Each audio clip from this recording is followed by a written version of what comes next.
I call to order the December 17, 2018 regular business meeting of the Cincinnati Board of Education.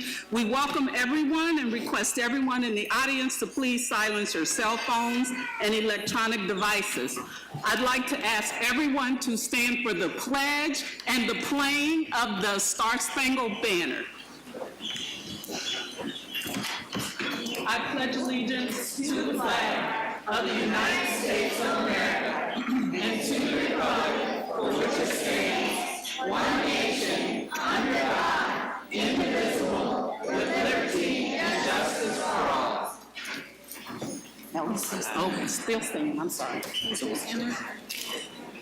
I want you to turn your mic on so they can hear.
Thank you.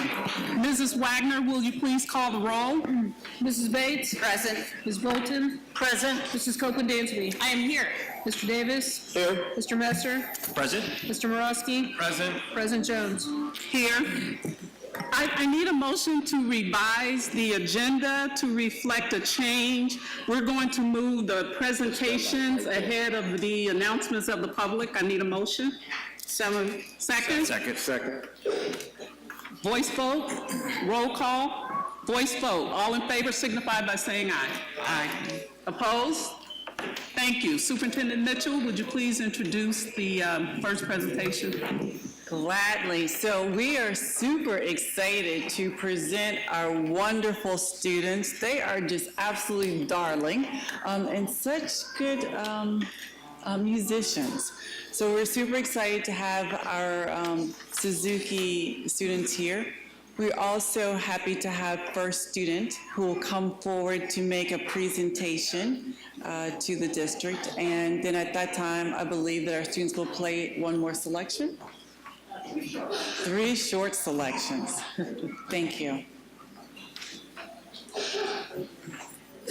So it sounds like I am between us and this wonderful music, so I'm going to be quick.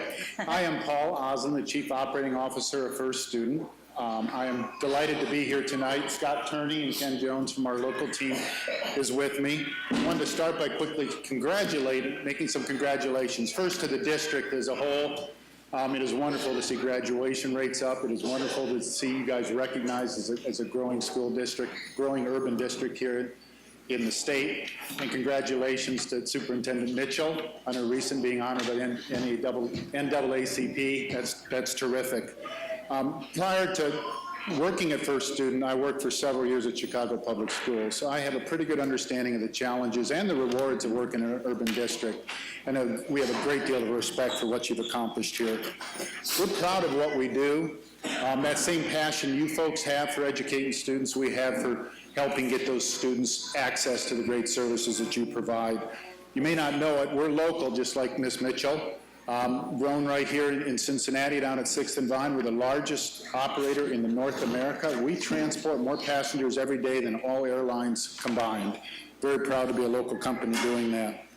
We're at our best when we're engaged in the community, and that's what this is all about. We know Cincinnati Public Schools wants a well-rounded education for their students, things like the arts, which is wonderfully represents, and that's why we're just thrilled to be supportive of that. I was here 2 years ago. I'm glad to be here again. So on behalf of the 57,000 First Student employees, we're pleased here to present a $50,000 check to help support the Suzuki program. First Student is proud to do that. And I want to thank the district for being a customer, a partner, just been terrific, and for this opportunity to contribute to the community. So thank you very much.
As our students are leaving, and I'm sure parents are getting ready to take the babies home, I wanted to ask board members if they had any quick comments. We want to thank them first. That was wonderful. Thank you for the Christmas, the holiday songs. Any comments? Any comments, Ms. Bates? Yeah, I really want, well, thank you to all the children and their teachers. This was just so very beautiful and really put us in the spirit and a great mood for our meeting tonight. This is awesome. But I also want to thank First Student because every one of our children who want to do this in their school can do it thanks to the generosity of organizations like the one who is helping our children today. So thank you to First Student, thank you to the teachers for all your hard work, and thank you so much, students, for giving us such a wonderful performance. Thank you.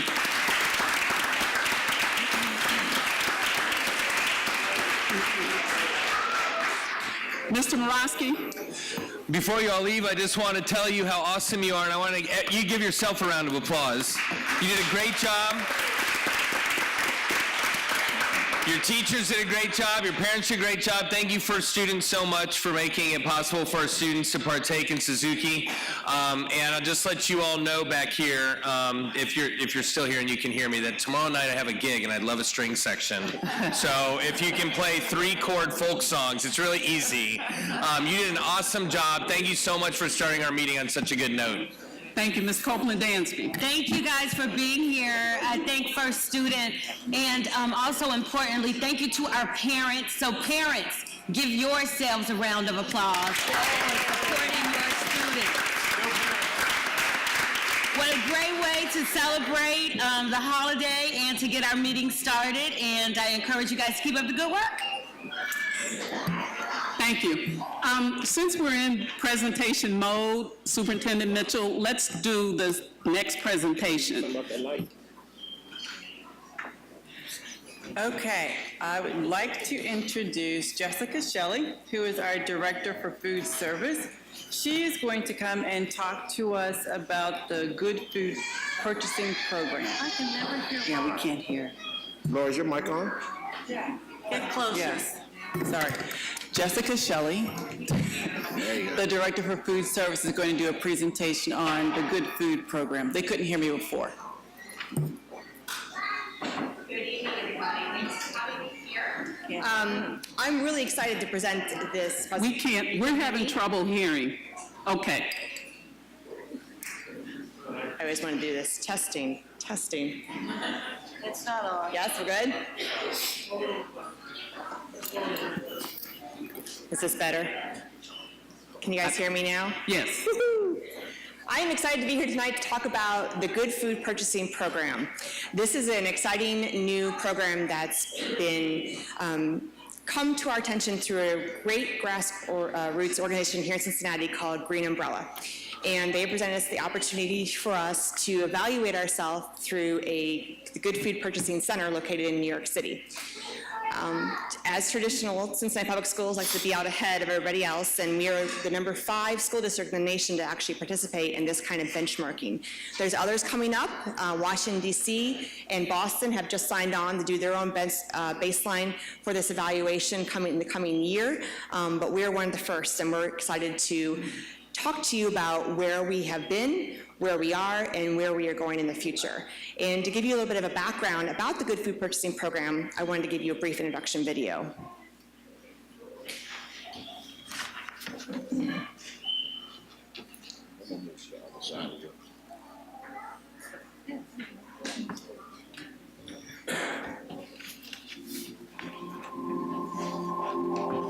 In my community, the only place I can get healthy food is in school.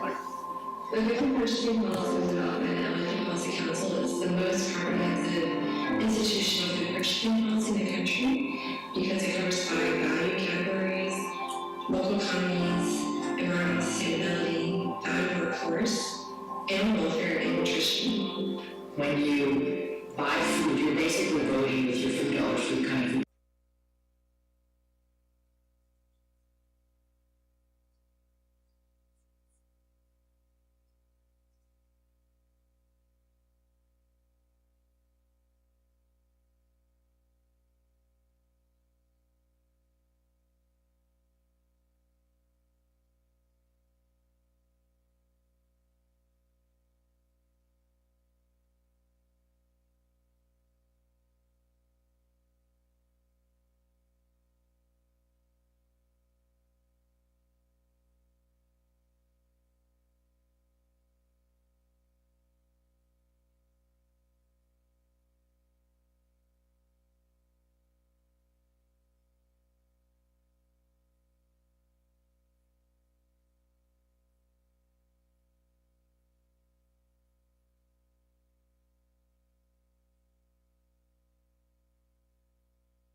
goals are we're going to be making to make this happen for us. Right? And then I think every single milestone we hit needs to be celebrated for success. I think we've made some good progress that I'm looking forward to sharing with you, but I'm looking forward to making even more progress. So, like I said, the first thing they go through and they do is they do a baseline standard of where you're at, what are you doing, and then see how we can make you improve on those different 5 key areas. And then they kind of can give you different people and advocates in your area that can help you attain those goals that you're trying to reach for. The first one is nutrition, and I'm really proud to say, and it shouldn't come as any surprise, that we do excellent in this area. The baseline for this is only 51% of a 30-item checklist, and we exceeded that by hitting it out of the park with 33%. We also have 95% of our grains are whole grain. The target's only 50%. We do offer vegetarian choice at every single meal service. We have a clean label initiative. I think I talked about that before in our programs. And we make sure that all of our breakfast items have a sugar component of less than 8 grams. So we actually earned a total of 6 points in this category, which is only a 5-point category. So I was pretty happy that we actually got some extra credit there. And our clean label initiative, we're continuing to move forward with that. We are almost at 100% in most categories of elimination of products that don't add nutritional value for our kids to have in those products. The thickening agents, that's an example of that would be something that's added into a product to change the texture of it, but it doesn't necessarily add nutritional value to it, and so we want to make sure that we're giving kids a natural, flavorful item that they would find in the fields. Second one is economies. This one is how it's a little intricate in how they measure it, and it can be a little bit confusing, but they want us to make sure we're purchasing at least 15% of our total products through local economies under their standards. We are hitting this in some great areas. We need to increase it in our milk, in our produce areas, and what we're going to be doing actually coming up very soon is partnering with the Ohio Valley Food Hub to make sure that we're sourcing local products. You heard one of my colleagues, Anise Tanner from Austin Independent Schools, how they actually are working cooperatively with farmers to have specific growing needs just for her school district, and that's what we hope to be doing in the future, is partnering with farmers so they're growing specific items just for CPS so we can get that produce much higher than where it is. It is a little goofy though, because one of those things with grains, for example, even though we work for Klosterman, which is a local baking company, because the grains aren't grown within 250 miles of Cincinnati, that doesn't count as a local economy. With our dairy, even though 89% of our cows are within 100 miles of our school district, those don't count either because we buy it from Ryder Dairy, which is a subsidiary of Dean Foods, and because we aren't buying it directly from the farmers, those cows don't count. It's a little goofy. It's one of those things where my colleagues and I are actually going to be talking together with the Good Food Purchasing Center coming up in a conference in May to help them kind of maybe realign standards that are more applicable for schools so that we can reach these standards and make sure that we're benchmarking appropriately. With environmental sustainability, this is making sure that all of our food comes from sustainable purchases and that we're reducing our carbon footprint. All of our seafood is 100% in this category. We are working on making sure that our meat is antibiotic-free. The baseline is 25% of it being free. This year, our baseline is at 18%. So we've already made a dramatic increase from 17, 18 to 18, 19, and we're hoping to go even higher as this becomes more of a need that vendors recognize. So one of the things we're doing is going and walking with our feet and saying, look, Tyson, look, Gold Star, look, Purdue, if you want us to purchase your product, then we need your verification that this is environmentally sustainable and there's no antibiotic ever in this animal product. For valued workforce, we actually do very well in this category. We have to make sure we're purchasing things that meet value workforce standard and that we have labor law compliance. We have several of our suppliers that are located within union plants, and our baseline was awarded to us, and also we have bonus points for offering a living wage. All of our CPS food service employees start at a minimum of $15.30 an hour with benefits available to them once they work more than 25 hours a week. We also got 2 points awarded to us because of the fair food that we do source from valued workforce plants. Animal welfare, this is the hardest one to do because it's not as common to be able to find items that are marked off in terms of third-party certification of animal welfare. What we can do, and what we're focusing on, is replacing a portion of animal protein with a plant-based protein. And the goal for that is to have 15% of our animal product replaced with a plant-based product. This is where it gets sticky because a lot of the science right now out there in terms of plant-based proteins is a back and forth. Lots of times there is people don't want to have soy product as a replacement. So finding a plant product replacement without soy has been challenging for us. But we found a really good company that's actually in Ohio that does beans in a way that we think is really creative, and it's a falafel. So we're gonna be trying a plant-forward menu day where all we offer for all of our entrees at SCPA will be plant-forward items.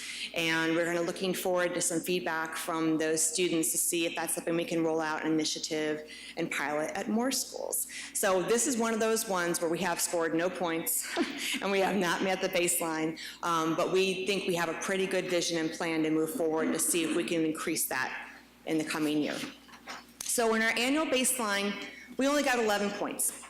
And then back before that, we only had 9 points. So it wasn't a real big jump. But then once we got our feet on the ground and started really taking some initiatives, some hard looks at our bids and our contracts, we actually are able this year to predict a score of 15 points.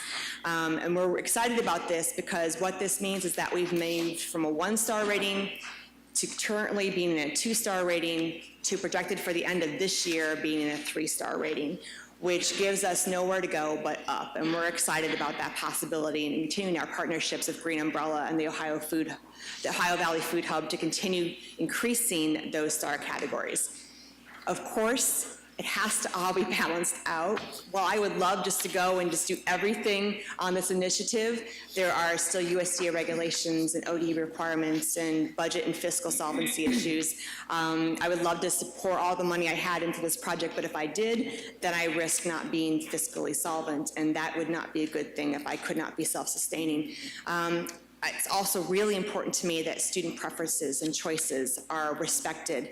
We have a robust student menu team who we go out to and pilot at different schools new options.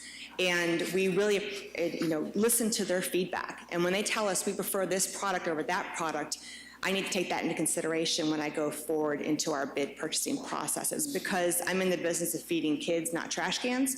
I want to make sure that they're getting the absolute best, most nutritious food possible that they will actually eat and consume. So that's what I have. I'm happy to entertain questions. Thank you. Do board members have questions? Mr. Morosky. Thank you, Ms. Shelley. That was awesome. And I really appreciate everything that you've done to make CPS a leader in this area. It's always nice to go to national conferences and have people know about us for our food. So I appreciate that. I have a number of questions, and I may save them as other people might have some. So I guess I'll just start at the end and then back up. What would be holding us back, and this may be more a question for my colleagues than for you, from adopting a resolution to actually change our procurement processes? Would there, because we have one in front of us, and I'm concerned about the animal welfare, the environmental sustainability, and the dairy piece. And I know that we can do better in those areas, and I know we're making steps to do better in those areas, but you've heard me talk up here a number of times about our purchasing power and setting precedent with it. I think this is an awesome opportunity to do that. And so we have a resolution that would probably need to be changed. It's a little long, but it's not bad. And I don't know, again, if this is probably more of a question for folks up here, if we wanted to move forward and actually change our procurement processes so that we can hit these benchmarks and give the support to Jessica and her team that they would need to do that. Ms. Copeland-Dansby. Yeah, I think that first, Jessica, thank you for your amazing work. I've seen our food processes evolved immensely over the past 4 to 5 years. And for those of you who don't know, she actually serves us what our students are eating in the lunchroom, I think like once a month or something, and we always look forward to it. So thank you for that. I'm equally concerned with Mr. Morosky, and I've familiarized myself with this group, I don't know, about a year or so ago, and you may remember me asking you these same kinds of questions back then, and my understanding was that we were doing some work in concert with the local group. And so in order to answer Ms. Morosky's question from my seat is, I would need to know what the challenges are, that we're not meeting those, and very clearly there are other requirements from ODE and other governing bodies that you have to answer to. So I think it's a combination or a collaborative of it all, and before I can move forward with anything, I think I would want to hear from you what some of those challenges are. And we may not even be able to sum that up all right here, I don't know, but hearing from you now and knowing what I did know or thought I knew, just how do those two things go together, and what can we do to support you after knowing what your challenges are? Yeah, I think there's a couple different pieces to that puzzle. The first is that USDA has just released their procurement guidelines that we're required to follow, and they are a tangled web that doesn't have a final rule out there yet. And some of the things that they put us in chains on is we have to go with the lowest supplier. We can put things in there that honor local initiatives and local economies, but they also will come back and question on why we're purchasing something that could be found at a lower cost point somewhere else. So it's one of those things that I really think I need to take back to Ohio Department of Education. And I think that actually would be a benefit to everyone, because if we have ODE saying, yes, you have our blessing to do this, that means that we can not only do this here in Cincinnati, we can possibly go up to Columbus and Cleveland and also gather those major cities into the same purchasing program, which would help Ohio overall. So I'd like to go back to ODE and wait and see what their final procurement rule is and how I can incorporate that into a procurement plan to make sure that I don't overstep my bounds in what I can and cannot do. Thank you. Thank you. Ms. Bolton. Thank you very much for the presentation, and having been here, as many of us have for a very long time, you have been a shining star regarding the operations of the district, and I think our food effort is remarkable and has received any number of awards. The crazy thing is that to the point of what controls us, you're right. There's not only a change in the agriculture department saying what can be done or not done nationally, but then you also have a change of administration, and what was maybe done by the Obama administration is not acceptable to the Trump administration. But as many of those things change, something that doesn't necessarily change and where we could at least start the review is in our own policies regarding purchasing and procurement. I'm also... Wow. That's the first time policy ever got an applause. Thank you. But to the point of looking at that, and I think that makes sense, I'm equally committed to doing as many things locally as we can. Mm-hmm. And what we found in the FMP is that the nation defines local differently than we might. From a standpoint of, even when we were talking in terms of a labor force, it was really a tri-state area.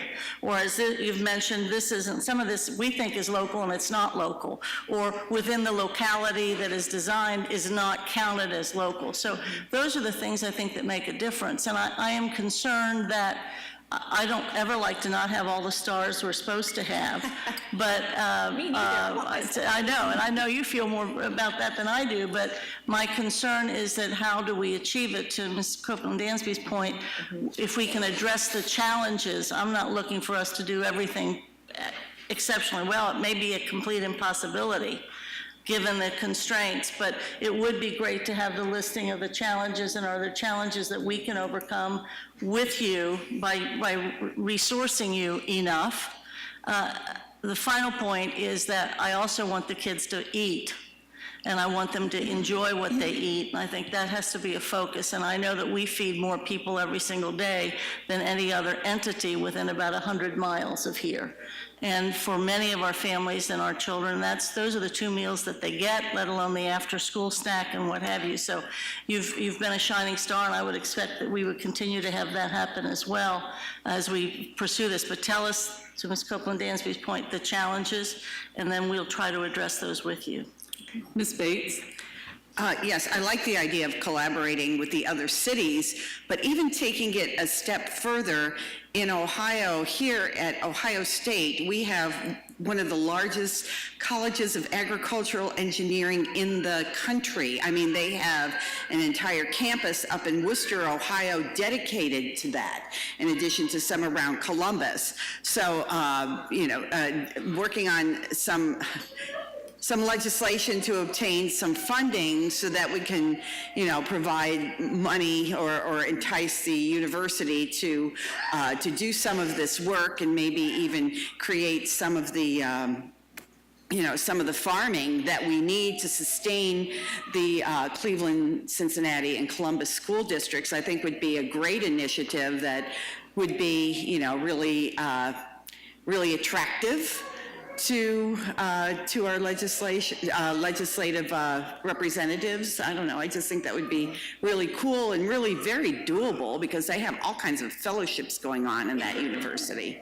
I am so glad you brought that up because actually Green Umbrella and Cincinnati Public Schools just wrote a joint grant from the USDA called Farm to School Grant, where we're trying to do exactly that. And we have a partnership with the OSU Extension to try and move more local farm to school. So that's exactly what we're trying to do, is grab those partners and use them to move our school district forward. Thank you. Mr. Morosky, followed by Mr. Messer. Mr. Messer, go ahead. Thank you, and thank you, my colleagues, for your comments. I tend to be on Ms. Bolton's side regarding the procurement process and looking at our policies so that we can support you, because there are obviously a lot of challenges. It's obviously going to cost money, and doing the right thing is not always the cheapest thing to do. I professionally think all of the things I've learned over the course of the past year about these procurement processes are in fact the right thing to do for a whole host of reasons.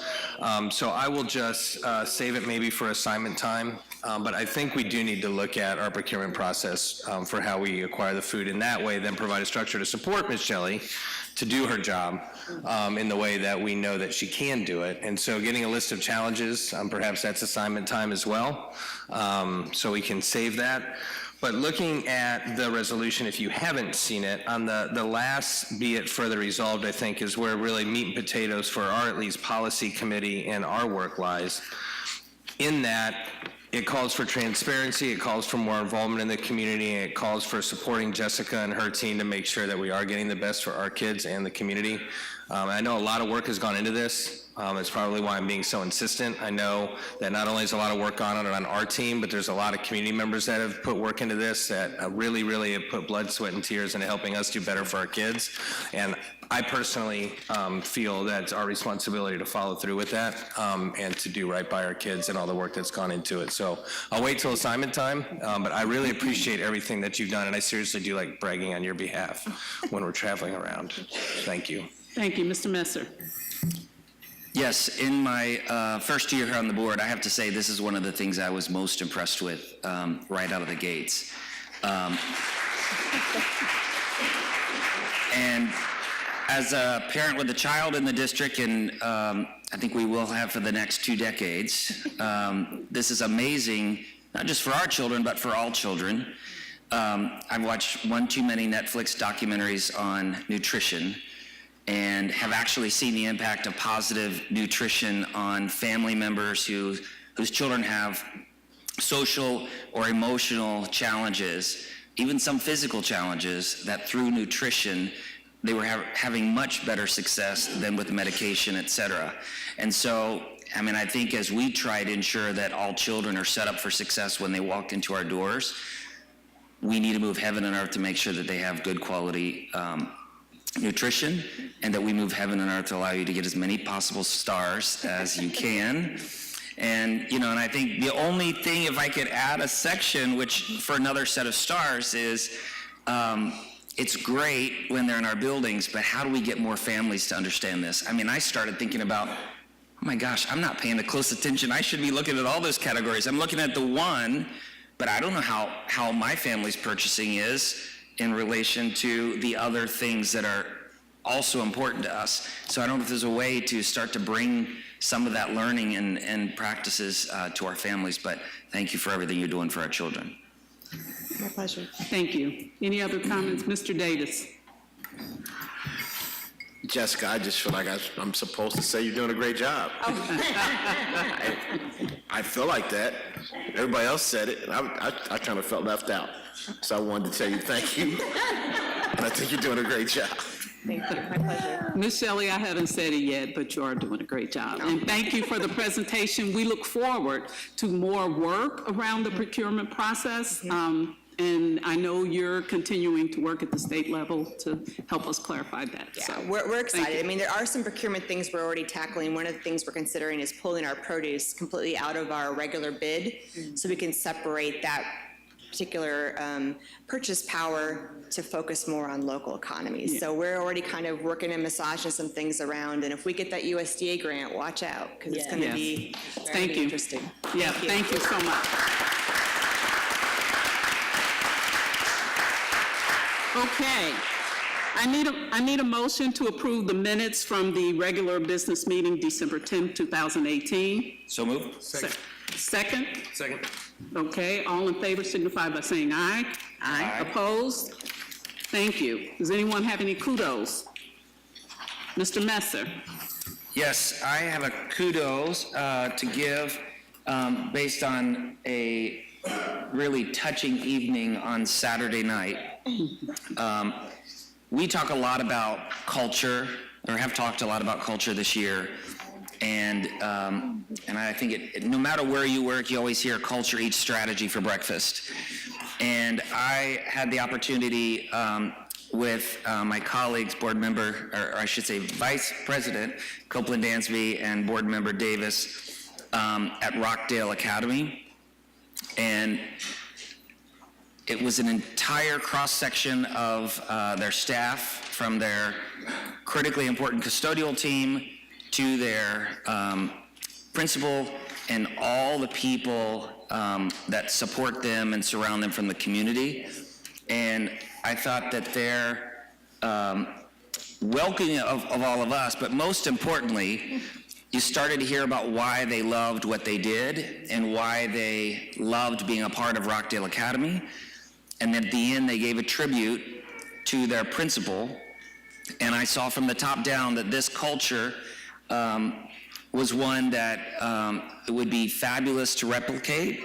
They have had academic increase, and I think there is a huge part of that being driven by the culture that is set there by their principal, Belinda. I just couldn't have been more impressed by them, so I want to give her and that entire team kudos for setting a culture that should be the gold standard for CPS. Yes, thank you.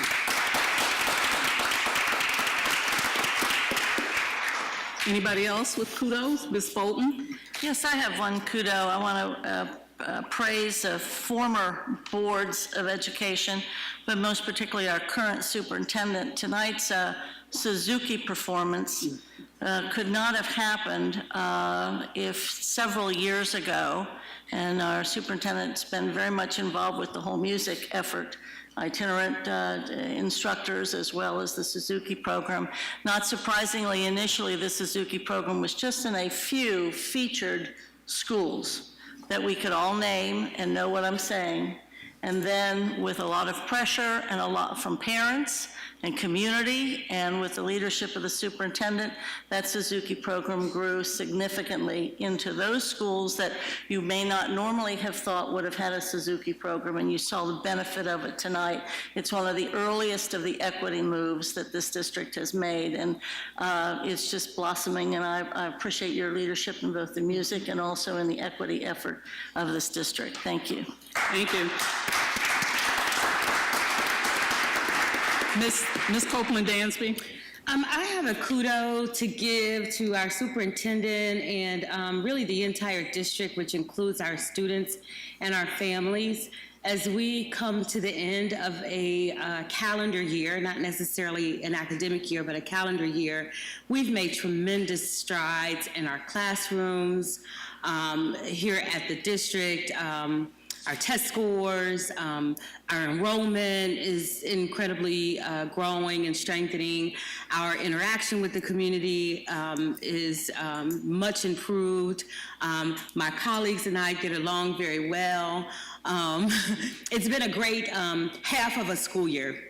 So as we bring the first semester, Superintendent, to a close, I congratulate all of our families, our students, our teachers, our administrative cabinet and that, and just ask that we all have a wonderful, great holiday.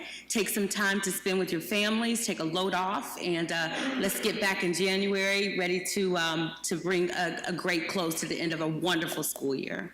So thanks for all of your support. Thank you. Any other kudos? Okay, Ms. Bates, do we have any retirements? No retirements today. Okay, thank you. All right, we are now at the item on the agenda for hearing the public. Each speaker has 3 minutes to speak. Ms. Wagner will be our timekeeper. When the buzzer goes off, your 3 minutes are up. Please refrain from discussing any personnel items when your name is called. Please come to the podium to speak. And I'm going to call them in threes. I believe we have about 8.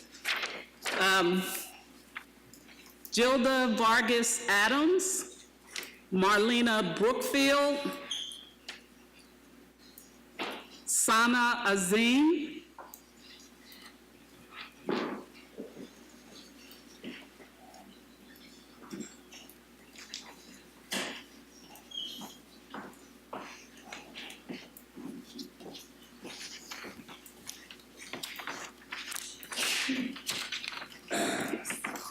Good evening. It's wonderful to be here with you. I'm Gilda Vargas Adams. I think most of you on the board know me.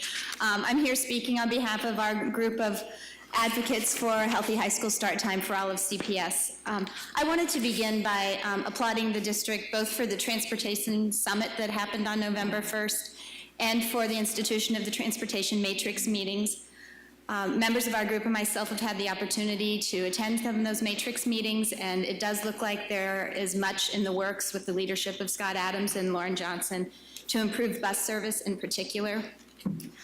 I think also, though, we all recognize the need to explore some larger issues of improved logistics and to facilitate not just the buses that arrive on time, but student wellness, achievement, and equity.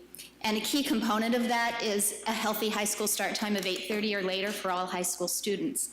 I wanted to bring to your attention a study that was out in the news just last week. Seattle schools moved from a 7:50 a.m. start time, which would be attractive to many of our students, to 8:45 in the 2016-17 school year. They found that with that change, their students were sleeping 34 more minutes, so almost all of that time was sleep. They found that their grades were up by 4.5% in controlled comparisons.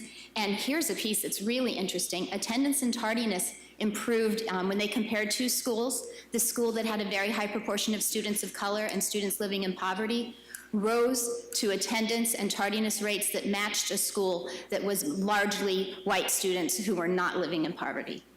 So this is a big equity issue to let kids sleep. And I think this is just one illustration of where we can expect benefits for the students in Cincinnati Public Schools when we solve that transportation puzzle and make sure they all can start their school day at a healthy time. Thank you. Ms. Brookfield.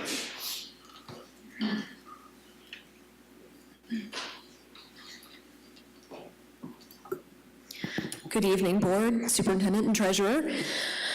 I wear many hats in my daily life, as I believe all of you know. Tonight, I am coming with my angry mother hat. And this is not anger at the board, so consider this kind of an open call to action. I'm angry because 2 students in 1 week were struck in a marked crosswalk while they were going to school. I'm angry because the lives of our kids are not being valued enough by others in their own communities that they would slow the hell down in a school zone. I'm angry because the city of Cincinnati, who according to the 1990 agreement is supposed to be paying for crossing guards, at least at elementary schools, has reneged on that part of the deal. I understand that we're not required to have crossing guards at the high school level. I get it, but these are children too. According to the law, until you're 18, you are a child. And these are all my babies. Every single one of them, they're my babies, so why shouldn't they be protected too? I know all of you sitting here care just as much as I do about all our kids. And your roles have you stretched pretty thinly. Sorry, this is really emotionally charged because this just happened last week. I'm a full-time volunteer, so while you may have your schedule stretched pretty thinly, who do we need to yell at? Let me know. Thank you.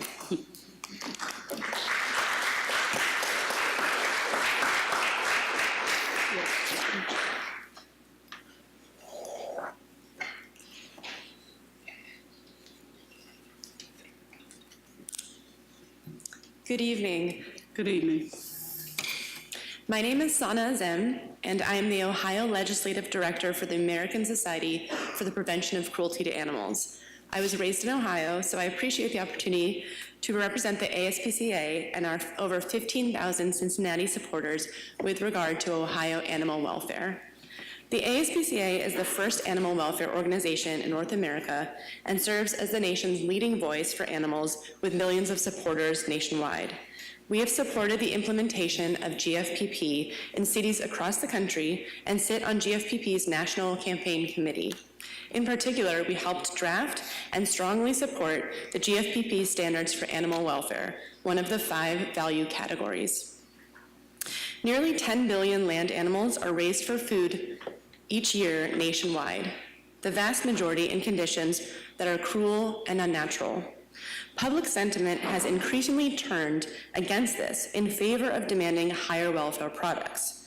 However, farm animals have little legal protection, affording few guarantees of even minimal welfare. In contrast, public entities such as schools can demand better. Independent animal welfare certification programs and simply reducing the number of animals that are raised for food are both viable options under GFPP's animal welfare value category and ensure significant improvements for animals.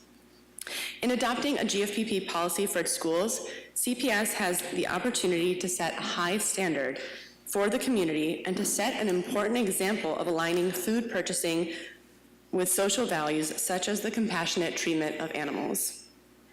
The ASPCA urges the CPS board to adopt GFPP as a framework for food purchasing. Thank you for your time and consideration. Thank you.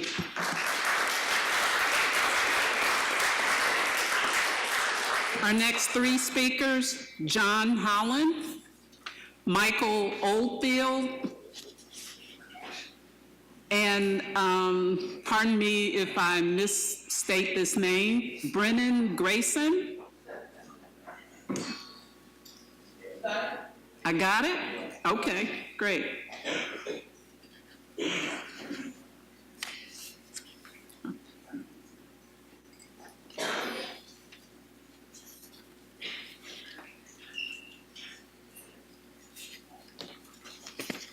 Good evening. I'm John Holland, Chair of the Dater LSDMC, and my comments are about last week's Westwood listening session. One of the things that concerned us was the report was about the stakeholders and what they felt about Dater and Mercy and that possible move. Westwood Elementary was mentioned, Gamble Montessori was mentioned, the 11th and 12th grades of West High were mentioned, but Dater students were not mentioned in this report. And I feel that their voices need to be heard. There is a college preparatory program at that school, and if this report is accurate, no one talked to them. No one talked to the staff or anybody on the LSDMC committee. So if this report is accurate, I think it was a slight for that school, one of the largest high school on that side of town. Thank you. Thank you. Is this Michaela? I'm sorry.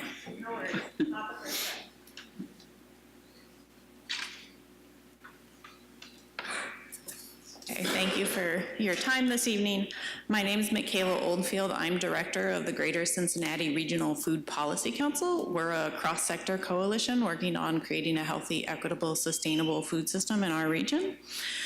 And I want to start out by, we're an initiative of Green Umbrella, and I want to recognize Ms. Shelley for giving us so much credit when really the vast majority of the credit for what has been accomplished with CPS School goes to Ms. Shelley. So we were part of a coalition suggesting this good food purchasing program to her, but what has been accomplished so far is really her working hard to find alternative suppliers, to change their bidding process, and to really be thoughtful about what kind of food is being served to the kids in our schools. That said, we're incredibly excited about the opportunity to have CPS adopt the GFPP because it is a program that does address multiple sectors of the food system at once and really works to try to leverage the vast amount of money that is spent on school food to try to change larger pieces of the food system by saying to suppliers, this is the value system that we want to see performed in our school system. So we're really excited about that. I want to make a couple comments about why I feel like it's really important to have formal adoption of this program by the CPS school board. First, if there's formal adoption by the school board, it means that companies know that CPS is serious about this, and they can start changing their business plans and changing their models to try to meet those demands. So Ms. Shelley can do a huge amount with her bidding process, but things like farmers needing to scale up their equipment, it's not just a matter of farmers going, oh yeah, we'll plant an extra couple of acres of lettuce. They have to have some kind of surety. They need to get lending. They need to get financing from other businesses in order to make those commitments. They may need additional equipment. They need additional employees. So having a formal adoption really helps the school, helps other companies know that the school is really going to follow through on this. Second, if, God forbid, we ever lose Ms. Shelley, it means that there is still a formal adoption of policy that we can turn to encourage future food service directors to continue forward with this program that asks for continuous improvement. Third, as was mentioned, there have been some recent changes to USDA's rules around nutrition, so this is something that helps maintain the accomplishments that have already been happened, even as federal regulations may become more lax. And then finally, I think having this commitment really helps us as an organizational partner figure out understand where things are going, and then start to participate in a process of figuring out how do we overcome constraints and infrastructure limits that are making it harder for her to accomplish things. Is that my 3 minutes, or is that a warning? That's 3 minutes. All right, we are super excited about the Farm to School project, and ask me more about it later. Thank you.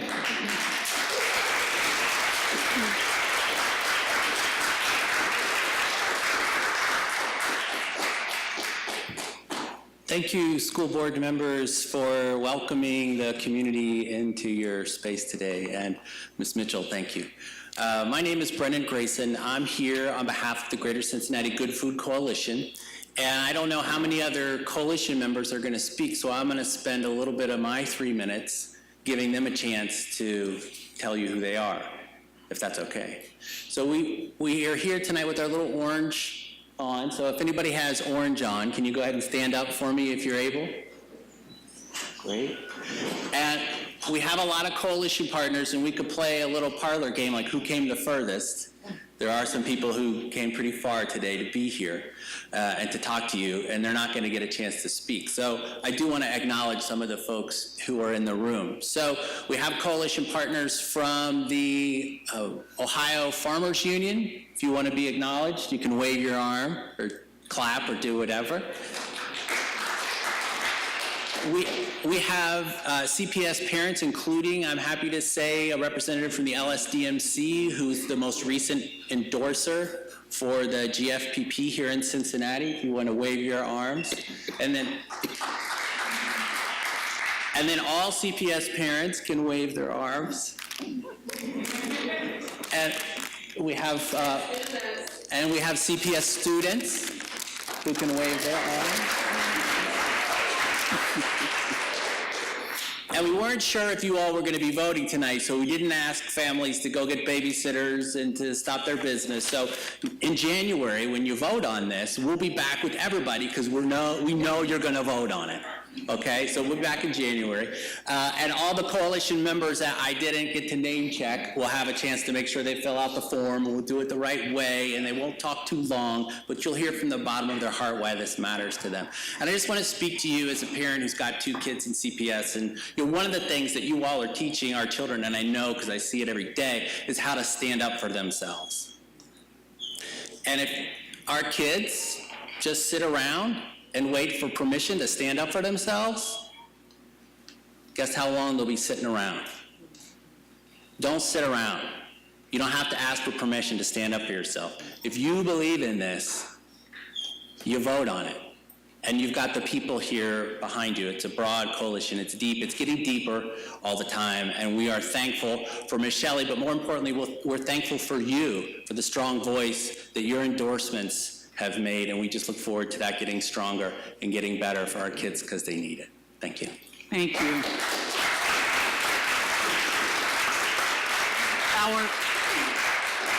Our last 2 speakers, Paige Stevens and Julie Sellers.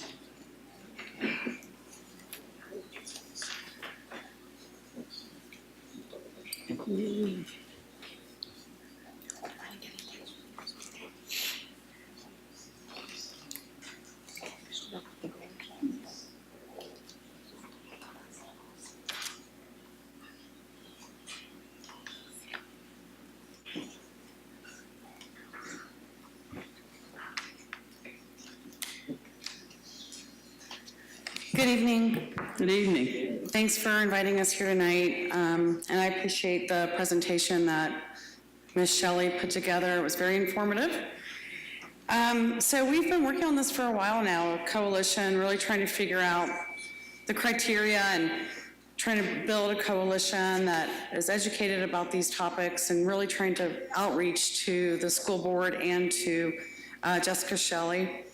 And I'm here really, let me just say, my name is Paige Stevens, and I am a union representative for United Food and Commercial Workers, Local 75. And I spoke and was in an interview process with many of the school board members here today, last year. And really I'm here to speak about the impact of this program on working people throughout our community. So some of the food, basically if you look at the food chain and the workers within that food chain, they are often some of the lowest paid, worst treated working people in our country. So that's really what I'm here to talk about a little bit, is just to recognize that we're trying to bring those wages up and those work conditions. If you look at non-unionized plants, you often see people that don't even have breaks. They may be forced to work mandatory overtime, but they're not even given any breaks during that time. They may have to actually even use the restroom as they're putting food together and processing food. We can talk about places where they have no safety materials given to them. They're coming in with their own cutting gloves, they're coming in with their own tools and things that they have to keep themselves safe. So these are other things that we see in just bad employers in general, and many of whom I would say are non-union. So we do think that when we're looking at providers, and if they're especially equal in their product, they should definitely be looking at whether they're unionized or at least how they're treating their working people. So they should have the ability to organize. Collective bargaining should be a freedom for people to stand up and to organize if they choose to, without retaliation. And that's just what we would like to see in this plan. This is one of the criteria, is how workers are treated. And I support all the 5 criteria, but I'm here to speak specifically on that. This could make a huge difference in so many working people's lives. And I will just end up by saying a lot of parents whose children go to school are working in the food industry, and this would benefit in so many different ways. There's so many different angles to this, would benefit so many of our families and parents of CPS and family and students of CPS as well. Thank you. Thank you.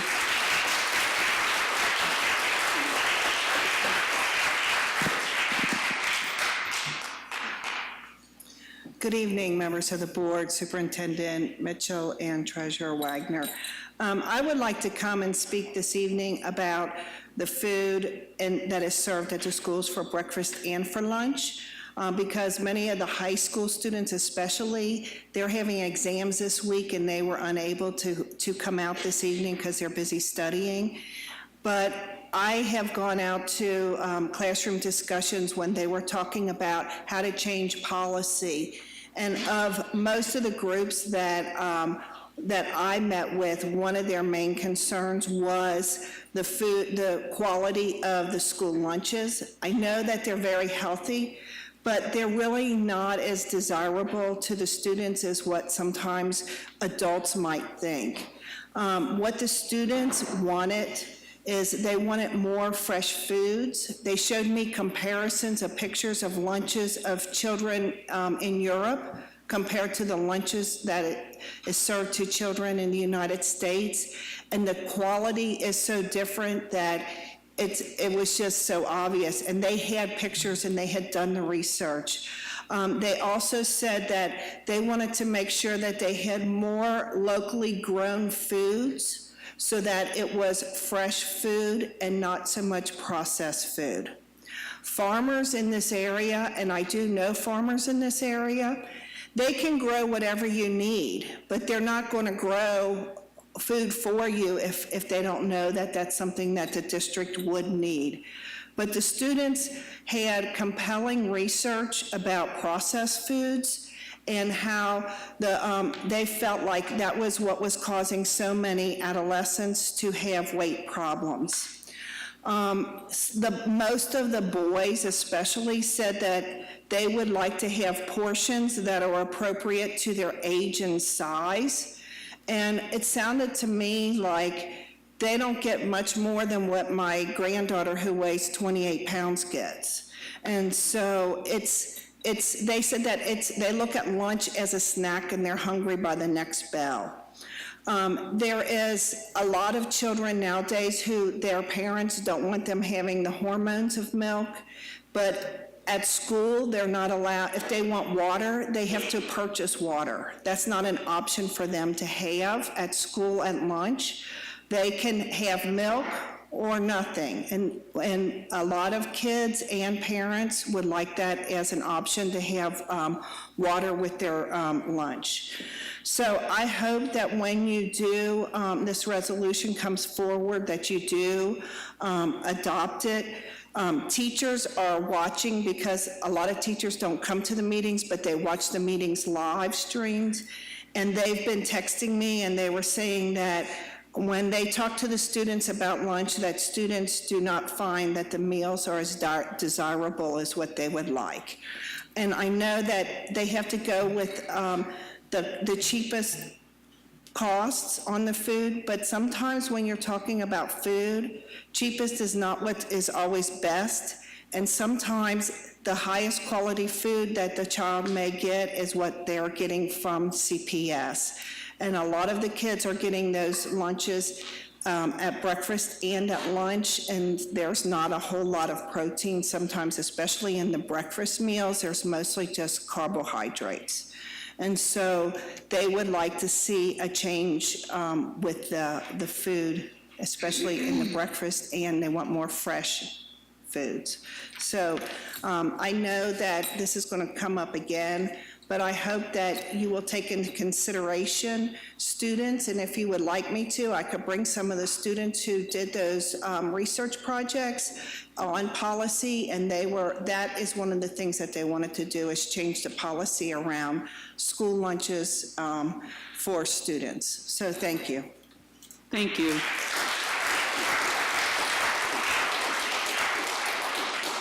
Okay, we're going to move on to our resolutions. Mr. Messer, please present the following resolution for board consideration.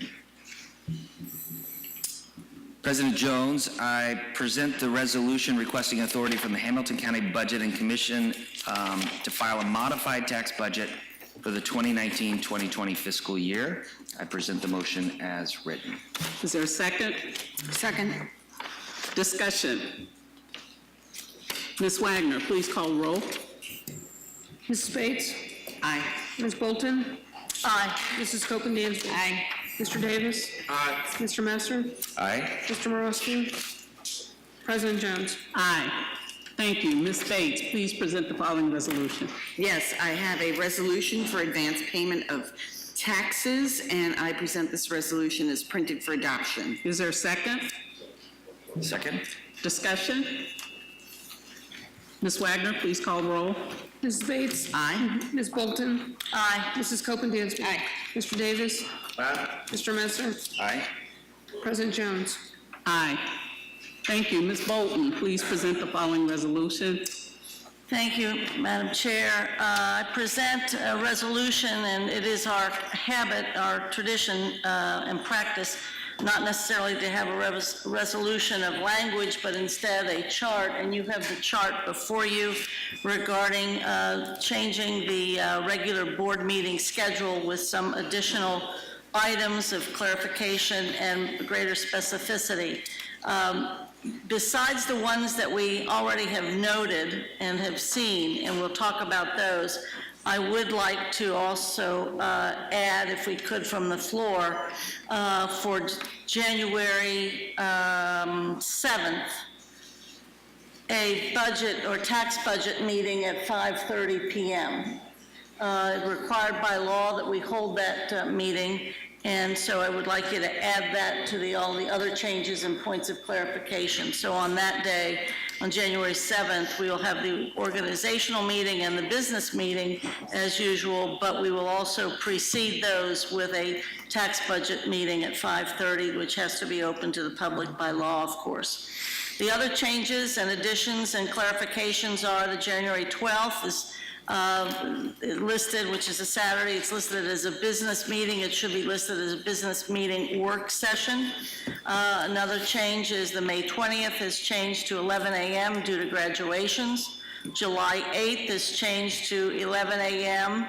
As a result of a decision last year. You'll recall that since that is the month the administration is, many administrators are gone, we moved the July meetings to 11 a.m. instead of the 6:30 p.m. Then on July 17th, we've deleted that meeting date. July 22nd, also, as we mentioned, I just mentioned, changed to 11 a.m. October 19th, listed as a business meeting. It should also be listed as a work session. December 9th, we've deleted, and we have already determined or suggested previously that the meetings at school sites be January 28th, March 11th, and September 23rd, and duly note on the chart that is before you. And I submit with those changes, as well as the additional tax budget meeting at 5:30, and hope for a second and support and a positive vote. Is there a second? Second. Second? Second. Mr. Davis, thank you. Discussion. Ms. Copeland-Dansby. I have a concern about the number of 11 a.m. meetings. For an example, there are 2 in the month of March, there are 2 in the month of May, there are 2, the only 2 in the month of July, and there's only 1 meeting at 11 a.m. in the month of December. As we know, a lot of our families are working and have obligations during the day. I know that we can live stream. However, I'm concerned that this prohibits our families from being able to engage with board meetings. And I wonder if we collectively have taken into account the number of 11 a.m. meetings. Good question. Mr. Messer, followed by Ms. Bates. Yes, I will add to that and go on record for my second time on this topic. let's face it, the people who join us at 11 a.m. are typically the same people, and we love each and every one of them. But it hasn't, in my opinion, expanded our footprint in reaching new and different audiences. I think that those of us, and I know we talk about parents and everything else, but those of us who commit to this largely unsalaried, et cetera, job, some of us have day jobs that an 11 a.m. start time within a 10 a.m. executive session takes the better part of a day. And to the point earlier, multiple of those makes that even more challenging. I also think it's a huge distraction to our staff because many of our senior leadership has to then join us at 10 a.m. So they kind of get into their day and then they've got to go into executive session. And then we pull in lots of other people in case they're called on for another 3 hours in some cases in the middle of the day. And then they're staying till, whenever to get their work done. So I think if there is a desire to do something other than another evening to give another option, then maybe we do that at the very beginning of the day, once a month at most, so that people can do that and then get off and do what they need to do, or maybe at the very end of the day, but during the school day. But I just think that 11 a.m. is problematic for people who do have a traditional working schedule and or our staff who have a plethora of things that they've got on their plate, and to have 2 big days like that completely dedicated to this is distracting in my opinion. Ms. Bates. Yes, a couple of things. First of all, for the 2 July meetings, I would like to recommend that we asterisk both of those and put subject to urgent agenda items, because we had discussed having July as our open month so people can feel free to take extended vacations. We can allow our administration to go ahead and schedule that so they're not alternating, to make sure that there's coverage. And if something comes up, urgent contracts or hires, that we do a quorum call, but have a notification embedded in our schedule that these are subject to the urgency of the agenda items. So I would like to make that change if that's agreeable to the board. Okay, it sounds like there are, Mr. Messer, you have another comment? And I'm not finished, so. Oh, I'm sorry. Well, I wanted to raise that first, but then I had a second. Yes, go ahead, Ms. Bates. Well, I didn't get a response to that. I'd like to respond, please. Well, actually, it looks like that this is generating a lot of conversation, and it sounds to me like the board is wanting us to just relook the whole calendar. We're offering a lot of revisions, but it sounds like what you all are saying is let's revisit like those dates, the Wednesdays and things like that. Am I correct? Okay. You want to comment, Mr. Messer? Yeah, I just was going to make that recommendation. I think, if there is desire to have during the day meetings, then I think we should explore then the very beginning of the day and maybe cap that at 1 meeting a month. And see if we could work a schedule that would fit into that. And I agree with Board Member Bates that in an ideal world, barring some mission-critical business, that we might be able to have that month free like many other districts I know, at least across the state that we looked at last time when this topic came up. So I would like to make that recommendation that the daytime meetings be considered for the beginning of the day and that we limit those and the per month. Okay, and I just wanted to comment too, Ms. Bates, your comment, we did agree to that, and I think we just forgot to put it in here. So that's a given. The other, I think we need to revisit the calendar. Did you have another comment? Right, and kind of to piggyback, that those Wednesday meetings, those times have always been negotiable. When we had a board member that was working in a school as an educator, we had our meetings at 4:30. We've had 11:30 meetings and held executive session afterwards. So, you know, it just depends on who's on the board and how we can, you know, organize our schedules so that we're not, you know, we're not causing somebody to give up an entire day of work several times a week. So I'm open to discussing that further. Ms. Bates, Ms. Bolton, did you have a comment before Ms. Copeland did? The one that you made, first of all, that is something we forgot to denote. And the reason that we even have it, frankly, are contracts, so that we are able to offer contracts during that month, particularly, and sign the teachers up. I think that's good. I'm very much in favor of a few day meetings as we can get by. I don't necessarily, though, want the entire senior leadership staff to have to come to all evening meetings. I think that's an unusual and demanding kind of thing. I do believe that most boards have their day meetings at the beginning of the day. I mean, that's my experience anyway elsewhere, where it starts at 8 or something like that, or prior to going to work. And so I understand that. I don't think any of us have any, you know, dogs in this show. It's a matter of presenting it, and it looks like we need to go back and do some review. I do think you need a mix of day and evenings. I know we changed the time last year from 7 o'clock to 6:30 to begin to accommodate families and students and what have you. So there's some things that we can look back at, and I think it probably would have to go back to ad hoc to review. But here's the deal: we would need to, I think, adopt our year's calendar as such at the organizational meeting. Do we have to do that? Is that one of the criteria? You have to reaffirm the calendar. Prior to the organizational meetings, yes.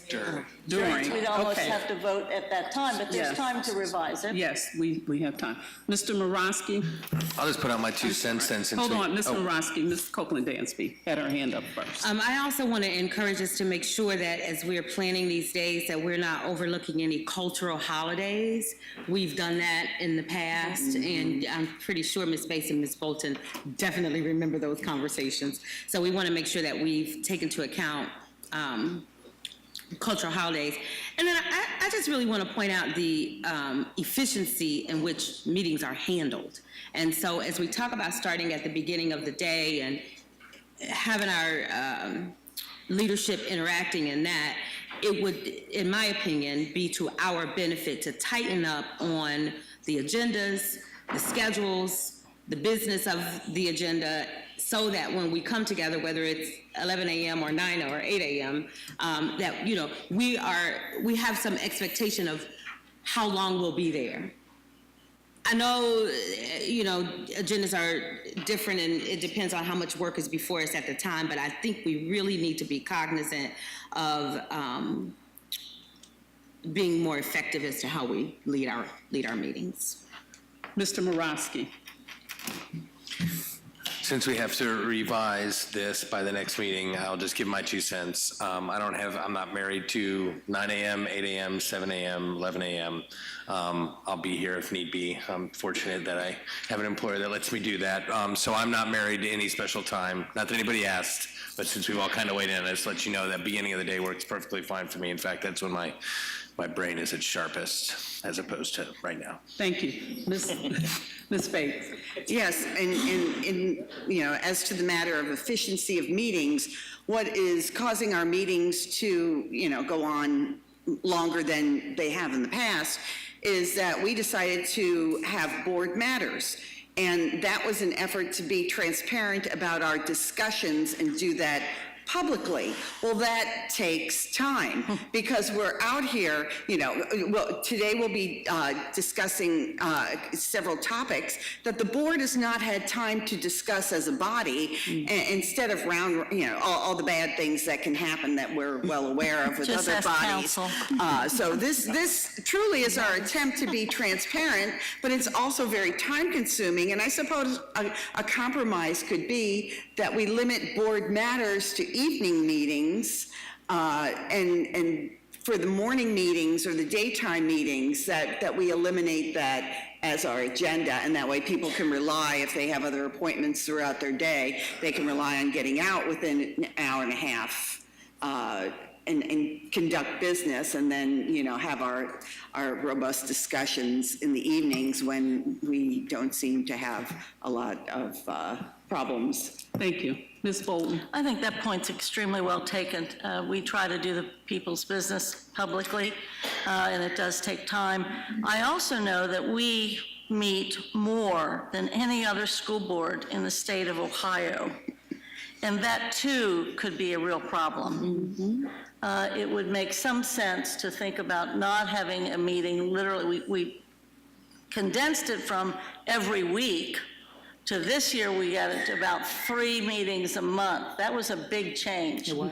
And I think it's something we may want to look at yet again, if there's another way to squeeze the number of meetings so that it is more in keeping with, and we did look at this with the work of the administration and with our other kinds of pressure. So I mean, I would like, when we get to the assignment piece, that maybe we assign this back to ad hoc to look at before and then share, and then after we share, be able to vote on it or reaffirm it or confirm it at the organizational meeting in January. Okay. And then a final comment. I am 100% in favor and support of very efficient meetings. The one comment, and I appreciate, Ms. Bates, that what you said about we added board matters. I would also suggest we consider limiting the number of agenda items under board matters. I think we have a tendency to want everything done at that particular moment.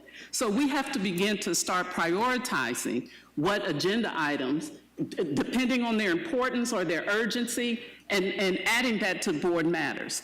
And then as far as the meetings are concerned, we have a very verbose group of colleagues sitting at this table who like to talk.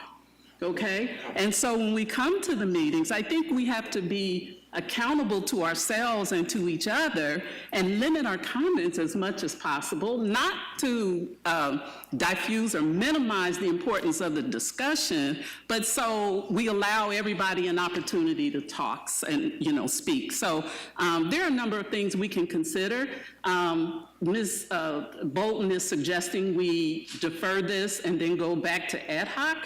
I actually, if you recall last year during this time when we were talking about the organizational structure, we said that this would be a function of that board planning group, which was a leadership, the board president and vice president role, and we never did get that implemented. So I don't know that we need, I'm willing to present it back to ad hoc. We can do ad hoc, or we can have a different function take care of that. So it doesn't matter to me, whichever is the pleasure of the board.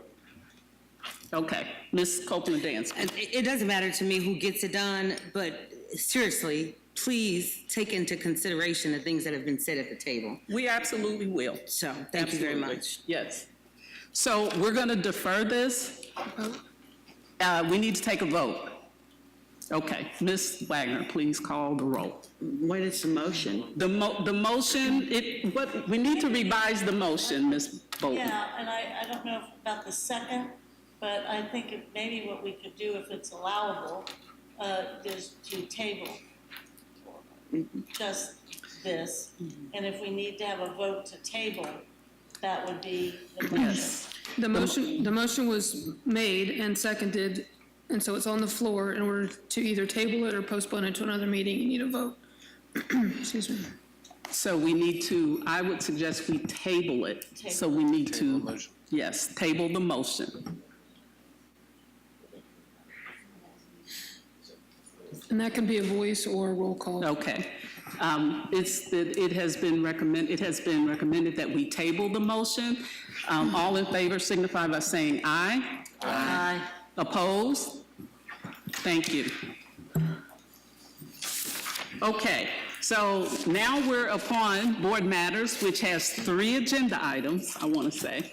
So, Ms. Bolton, I believe you were the one who wanted to introduce the Board of Education organizational structure, and there is a blank copy in everyone's packet, so you might want to reference that. Yes, just in the interest of transparency, thought that we should share with the public not necessarily who or at what time all this is going to take place, but that the organizational structure is comprised obviously of the board itself and the president and the vice president, a number of standing committees, and a larger number of appointments.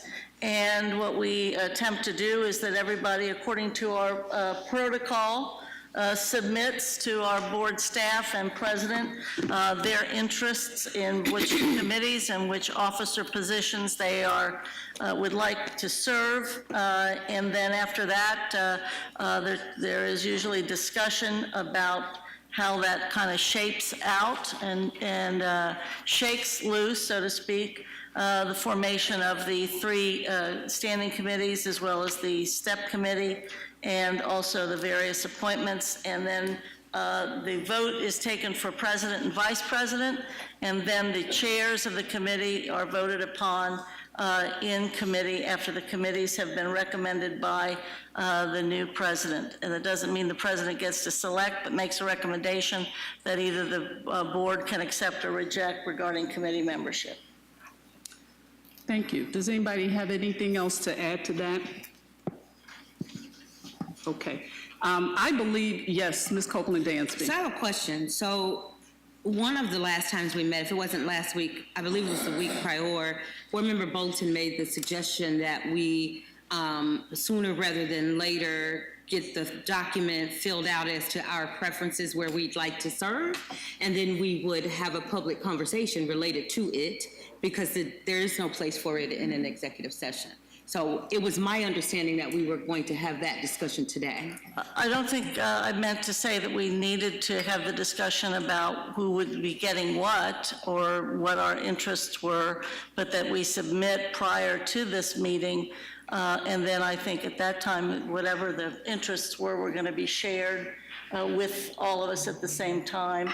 Whether that happens in public or private, I don't know. My preference was that the public would understand what we do and how we do it, and we want to avoid as much as we can private conversations or what have you. But to my knowledge, I don't know who's requested what, and I don't know that we need to, even if everybody has submitted. So that was my understanding too, Ms. Copeland Dansby. Okay, so that's great. So then my question becomes, and especially in support of the importance of what Ms. Bates said about board matters.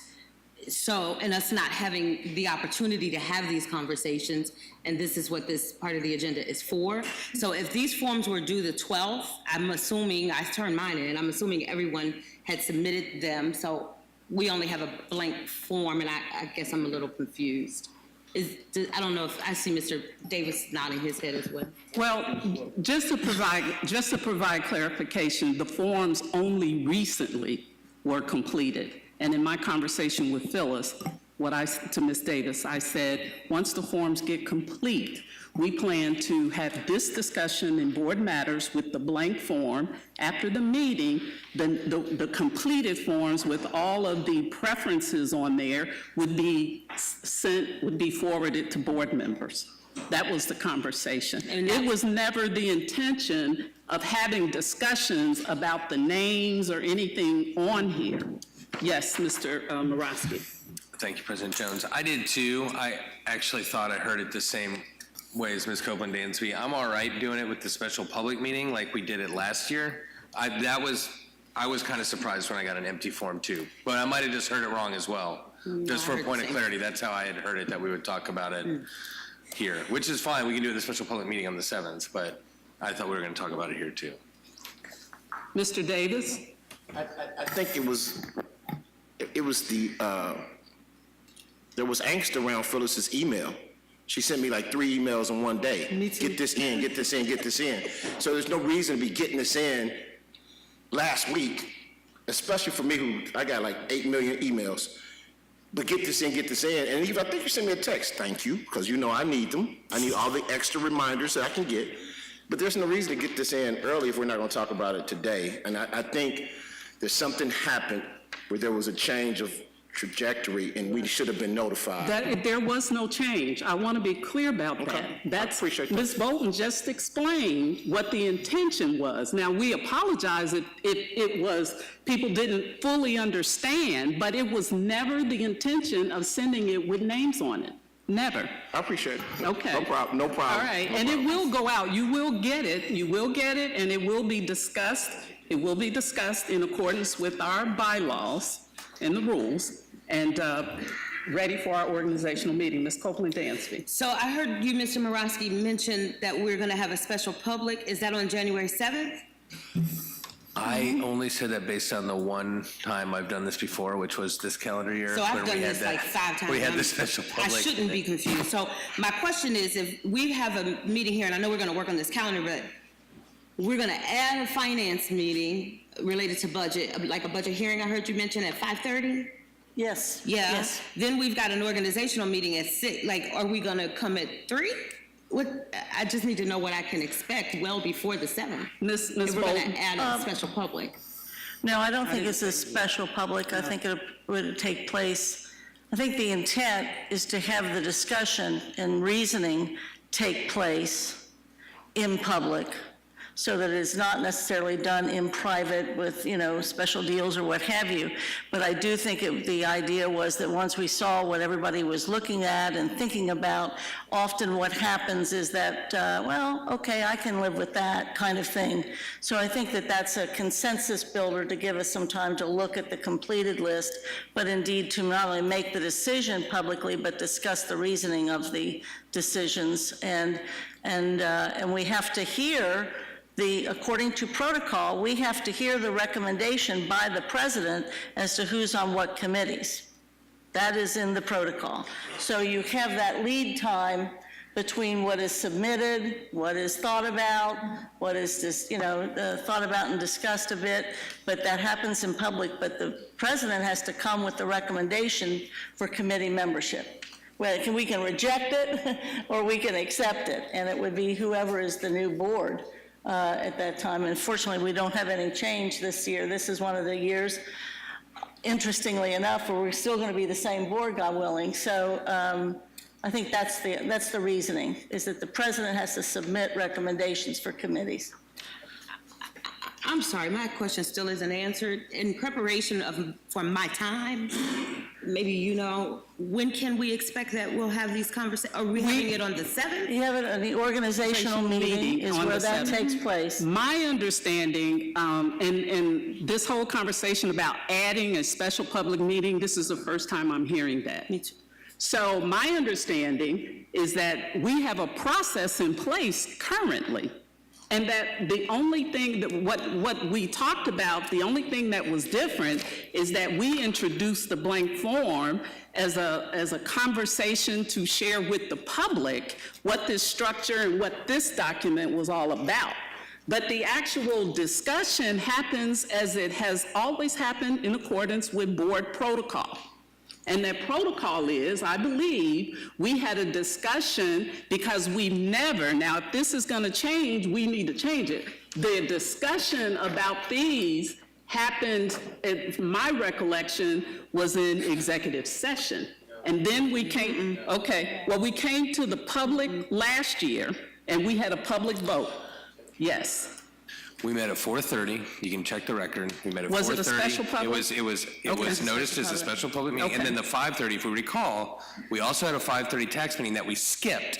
Sorry, Jen, because it kept going and going because we had the conversation in public in room 1A. Now, of course, not much of the public came. That's what it was. But that was at You're right. 4:30 p.m. Special public, which is why I kept saying special public. Sorry if I confused people. 5:30 was the special tax meeting that we skipped. It went over. And you had, either way, that's how it went. It was 4:30, 5:30, 6:30. Yeah. That's right. You're right. You're right. And so nothing has changed. Nothing has changed. This is exactly the process that we did. Ms. Copeland-Dansby. And so, thank you, Ms. Morosky, for bringing that to my remembrance, because I would have been the person that scheduled that. And so, also, as a part of that, we were given this document completed before we arrive. It's difficult for me to arrive a room and have a meeting, and we're talking about board leadership, and I don't understand what, my colleagues are wanting to do or place themselves, including myself, as it relates to board structure. Ms. Bolton, I think she had something to say. I think the president just said that after this meeting, the form is going to be not handed, but it is going to be available to all board members. Which has been the process since I've been on the board. And so I think we can work from that form. None of us have seen the completed form. It's probably not very interesting, folks, but it allows the folks to kind of figure out what their colleagues are interested in, and it allows everybody to figure out what they're most interested in, and then it allows the president, whoever is the new president, to make a recommendation according to protocol. Now, I think we had that special public for particular reasons, in part that there were 3 new members on the board that year. We usually done it, not usually, but we've done it often. I can recall at least 8 or so times we actually do the conversation in the organizational meeting. Mr. Messer. So just so are we having planning to have the 4:30? We're going to do it at 8 a.m. Right. My recommendation. Thank you for paying attention. My recommendation is that we do the process the way it's outlined in accordance to our bylaws. We have a 4:30 special public. We have a 5:30, help me out. Budget. Tax budget. Then we have a 6 o'clock organizational meeting and a 6:30 business meeting. Great. And since I've been on the board, it's always been like that. If the board wants to change it, then that's a conversation. Mr. Messer. Yeah, thank you. And I just want to make sure I had these listed here. And then, I think it's just an easy process change, but I don't think it's a bad idea, kind of to the discussion, as people share that in.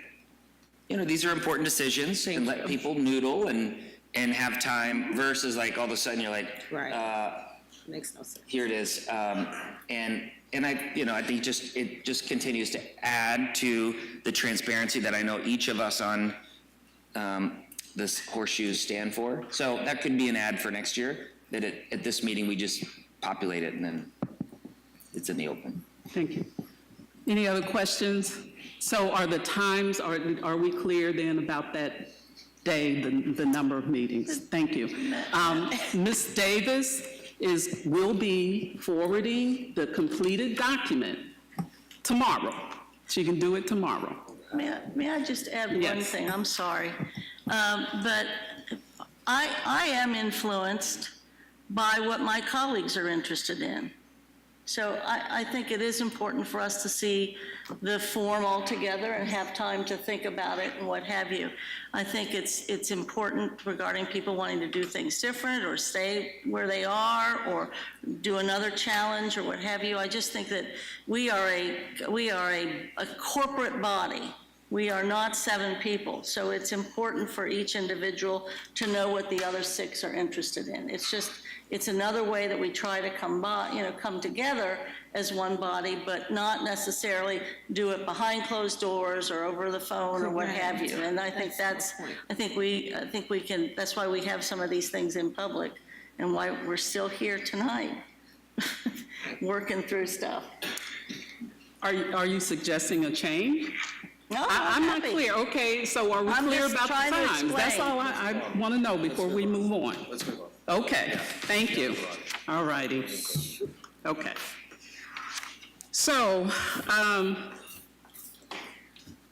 the second item, if we're ready to move on, again, Ms. Bolton, you introduced that Transportation Summit discussion? Yeah.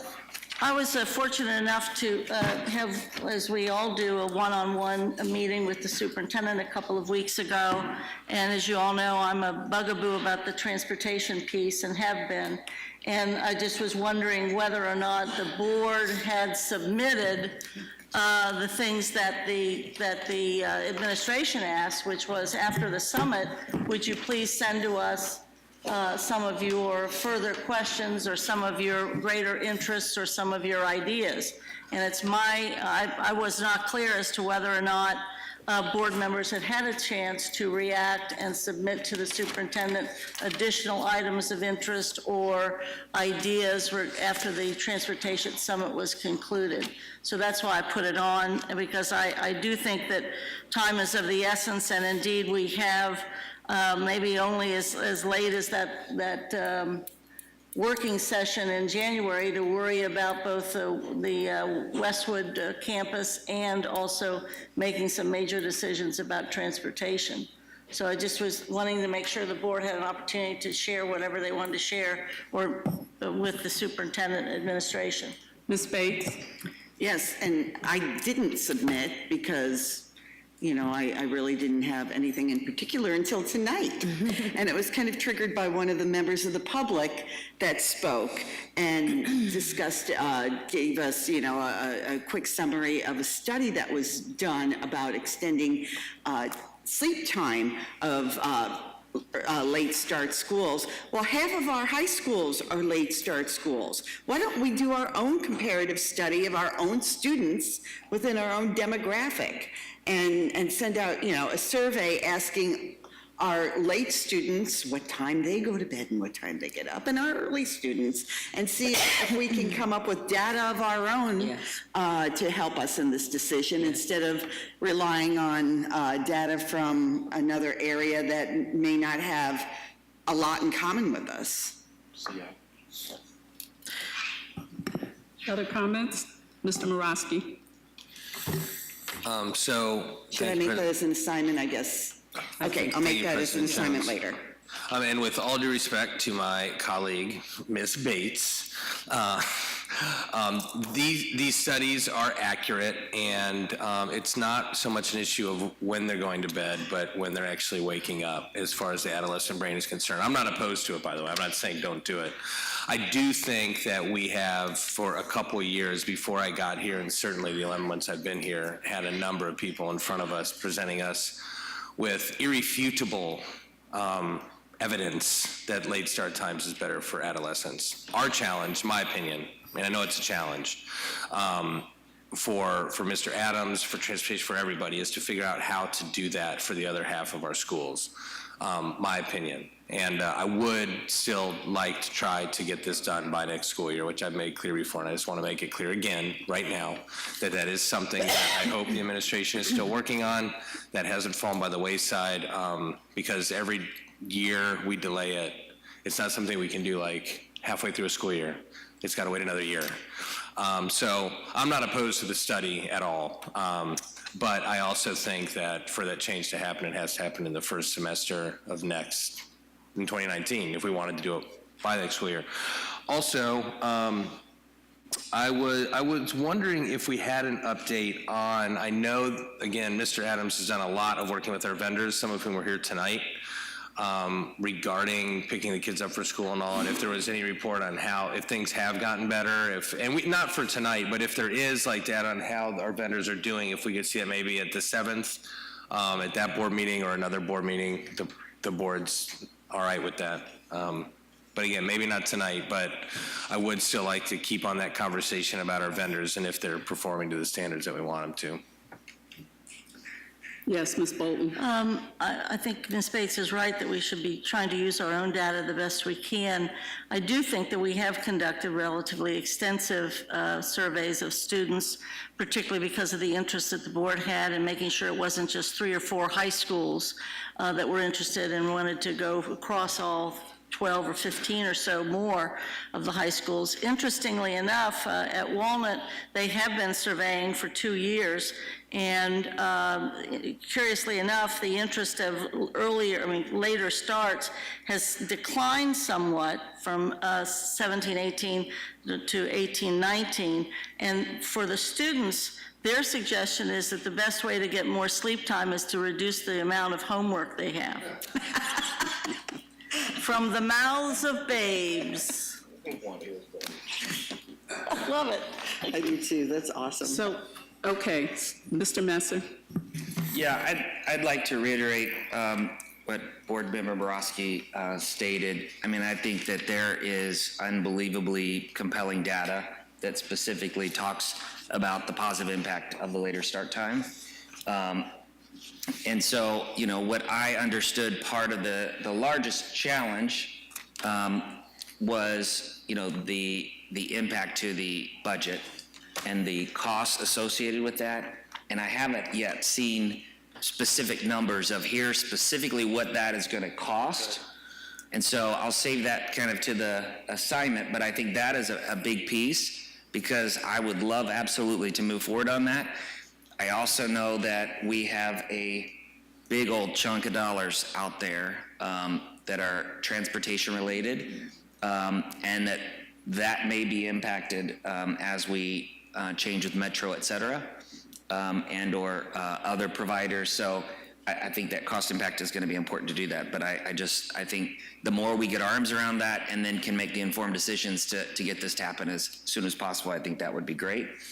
And then as it relates to the transportation, something that I know I brought up at one of the, I think it was at the summit, at the very least, I think there are a few core metrics and measures that would be helpful to keep an eye on. Like, I'd like to know how many students weren't picked up. I'd like to know how many had some sort of drop-off problem or whatever. And a basic scorecard on transportation that says, here's our scorecard for this month. I think what it would show, if we had been tracking it since, you know, kind of the beginning, is marked improvement. But sometimes you don't know if you found a rope or lost a horse. You're standing there without specific data to guide you in that direction. So I'd love to see us think through what are those key elements in transportation that as we're looking at the broader picture, that we can keep an eye on to make sure that those things that our parents and our students and our staff and everybody else cares about are being monitored and watched and measured, and the progress recognized. Are there other comments, Ms. Bates? Yes, I mean, our high schools are 7 to 12. And I'm not sure if the studies were done on 7 to 12s or if they were done for the, you know, for the traditional high school ages. And if there's a magical age when this kicks in, not to be sarcastic, but that's, you know, kind of what I'm thinking. And if we wanted to kind of think creatively about this, and, you know, we could possibly change the structure of the master schedule if it doesn't really matter that the 7th and 8th graders are part of this cohort that need the later start times, that they have the earlier classes. And, you know, I know it's practice at Walnut, I don't know about the other schools, that many times if a student has an early study hall, they have permission to come later anyway.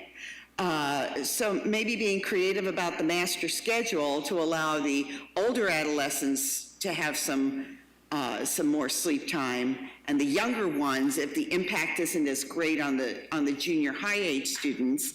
And, you know, I mean, really, Walnut is so close to, and I'm not even sure of the times, but they're close to Spencer, they're close to Evanston, they're you know, some of those routes I would think could be doubled up to allow the 7th and 8th graders some yellow bus transportation, and then have the Metro buses running at the later times. Just kind of throwing out an idea that maybe we could be creative about master scheduling instead of mass moving all the kids when it, you know, I'm not sure if the studies really apply to all the kids. I just haven't looked at them as in depth as, you know, to determine that and make this kind of a determination on transportation.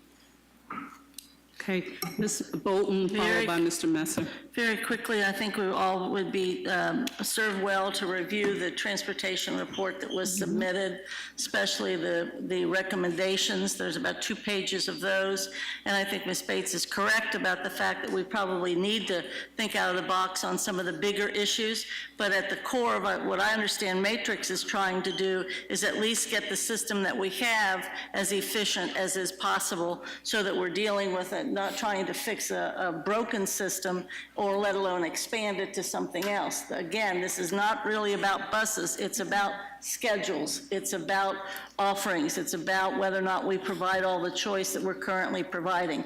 To Mr. Messer's point, we know that this is an unsustainable line item, and so we have to make adjustments. So I was glad to have the later start people come tonight and remind us about some of those bigger issues, but it has come time to start to make some decisions, because I think the idea is to have things at least start to be in place for next year. And we do know that they changed the scheduling and some of the hours and minutes for our high schools to bring them into greater equitable similarity for this year. But we did move more schools to be earlier than we moved them to be later. But that was a function of our priority about equal instructional time. Mr. Messer. Yes. One more comment on the start times, and I've always meant to bring this up. It seems that we do talk earlier start times and the impact for high schoolers. Most of you know my stepson goes to another public school in Ohio, and his preschool and elementary start time is a full hour or more, or has been an hour or more than our preschooler at CPS. And two of our fellow classmates from North Avondale Preschool happened to be at our holiday party, and we were joking about, oh no, tomorrow's gonna be a lot of fun. And they're like, well, every morning's a lot of fun at 6 a.m. waking up these children. And so my question was, or is, and maybe through, as we have this conversation, what also is the right start time, and you know, why do we start when we do for all, I think, to open the door for all the grades, and benchmarking perhaps what other high-performing public schools, which New Albany Public has been fairly successful, but for a variety of reasons, I bet. But I would like to understand maybe that preschool through 12, as well as just high school. Thank you. Mr. Morosky. Thank you so much. So the board matters says reactions, which I didn't give. I want to give a reaction. I thought it was great, and I appreciate all the matrix, again, Scott, that you brought regarding all the different vendors. Every single question I had was answered. My suggestions are that we continue moving forward and looking at, and I really like Board Member Messer's suggestion. I'll let you assign it, or however you want to do it, regarding what did those dollars look like regarding us moving forward. And then before we get off transportation, an issue that one of our speakers tonight spoke to, and that we've spoken about in public session a number of times, and that is there are kids who transport themselves to school or who get off buses and have to cross streets to get to their school, two of whom got hit last week. A student died this school year. A few other students have been hit. And myself, along with two other policy committee members, Board Member Bates and Bolton, came up with a list of things. One of these is for Phyllis, and the rest of them are for y'all, that I would just like to read a little bit from for the public record and for the public's knowledge, particularly since while we had one Ms. Brookfield speak to this issue, I know that there are community members that are livid about this. We see it on Facebook. We all get tagged in these posts. We all throw around the different things that we've done on behalf of the city. So I think we should just outline them all in one fell swoop, because we talk about transportation, we have to talk about parking, we have to talk about pedestrian transportation, and we have to talk about safety. It's very obvious to at least this board member that those latter few ideals are not being made. So I'd like to share a list of serious concerns and important issues that have been at the center of dialogue and interface with the city of Cincinnati that date pretty far back. We've been in these conversations for financial reasons, and we find out that the city of Cincinnati no longer will be responsible for paying the school nurses in CPS schools or crossing guards as of 10 years ago. That was as per the 1999 agreement that we have talked a lot about regarding tax abatements. It's of note that that document gives the school board no legal recourse in that relationship. So while nobody here signed that, that's where we're at today. In 2014, CPS and the city combined their efforts with community groups and wrote the state of Ohio's first full district safety plan, Safe Routes to Schools. In 2015 to 16, as a result of winning the grant for Safe Routes Schools, $1 million grant was made available to the city for improvement of pedestrian infrastructure around schools. To the best of our knowledge, unfortunately, and according to city authorities, about $395,000 was spent in the time limit required, thus losing well over $500,000 of granted money. In school years 16, 17, 17, 18, CPS administrators have, at the request of us, school board, met and discussed the need for safety warning structures around CPS high schools. The city's administrative answer to the district has been such safety items are not required by law. As recently as this fall, the city manager has, at that time acting city manager, now city manager Patrick Dehaney, on behalf of the city reiterated that as of January 1st, 2019, the city of Cincinnati will continue to refuse to pay for the crossing guards, even though the initial agreement for CPS paying the crossing guards ends on December 31st, 2018. So if we want to protect our children, we will continue to pay the city's employees, which we will, if we have to. Our kids are the most important. I don't know if you all want to read any of these, and Board Member Bolton, Bates. I'll pick up on, as to the payment of those employees, we are also paying for a manager who is performing other duties beyond managing the crossing guards. The city's demonstrated lack of understanding is multiplied by the Cincinnati Police Department's proper insistence that only the police and crossing guards are authorized to manage traffic off school grounds during arrival or dismissal of the students. The result, this school year alone, as has been mentioned, besides near misses due to increasing driver disobedience, has been 2 high school children hit and hospitalized. Both of those high school students were, as has been mentioned, in crosswalks. Another high school student was killed by another hit-and-run driver. And to the district's knowledge, we have not heard whether or not that driver has yet been apprehended. Finally, again, related to the lack of cooperation from the city has not been able to require or influence the 3CDC to honor its agreement with CPS to recognize the district's option to have 250 parking spaces associated with Washington Park development. That inability or unwillingness has led the SCPA staff and students having to park in the WCET garage and cross more than 4 lanes of traffic without appropriate safety infrastructure and an assigned crossing guard. Enough is enough. Our students' safety continues to be in jeopardy, and this board has to take a very strong stand, as we have been publicly, about City Council's responsibility to help protect our students. Ms. Bates. Yes, and I would like the board to give some board members the authority to take this message to City Council on Wednesday and either request time on their agenda to state our concerns publicly, and if that's not granted, to take the time at the beginning of the meeting to do that. I would hope that the mayor would allow us a few minutes to state our concerns. So with that said, and in receipt of the list that we've talked about, it's in one place right now. Anybody wants to add to it, but the statement that any one of us who would like to attend and testify, I for one would like to be one of those people, we would like to bring this as a message from our full board. Yes, Mr. Messer. Yes, and I fully support that, and I will plan to attend on Wednesday. I think that we have shown outwardly a willingness to collaborate and partner, and I've unfortunately not felt that same focus. I mean, of course, it does take a lot of time to talk about texts and phones and hot tubs and all these very important things. And I'm being serious about that, actually, as much as I'm joking. Enough is enough, and I think ribbon cuttings are great, and the bickering is absolutely ridiculous and was probably happening at the very moment some of our children were injured because of lack of action.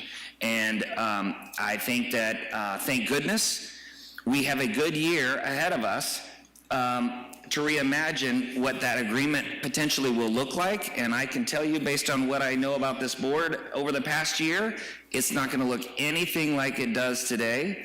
But I think it is our duty, and I applaud all of us for coming together for the safety of our children, and frankly, our staff. And we have worked and worked and worked on this parking issue to frankly be treated with such disrespect as a body, as a part of this community, working on behalf of our staff and our children at SCPA. So I think, it couldn't have been said better when enough is enough. And I look forward to participating on Wednesday to make sure that this is public. And then I think beyond that, we need to make sure that our public knows that we are working collaboratively to address these concerns. Ms. Copeland Dansby. I have a couple questions. Are we at the point on the agenda of assignments? No, not yet. Is this are you going to make this an assignment? It makes sense. I think if we're going to talk about empowering board members or collective voice or what have you, I would like to know what committee this rises from and in what way are we following protocol to make official assignments, number one. Number two, I know that we sent a letter, I think we sent a letter to the city manager related to the cross-guard issue, is that correct? Yes, we did. Have we received a response? Yes, we did. Can you inform me can you summarize that for me, Ms. Bolton? He said that we have to pay for them. Okay. If we want to keep them because they're not going to pay. Okay. I mean, I think that was the official, that's a quick summary of a page and a half letter. Mr. Hoyne, would you respond? And then after that, I'll continue with my Yes. questions. Thank you.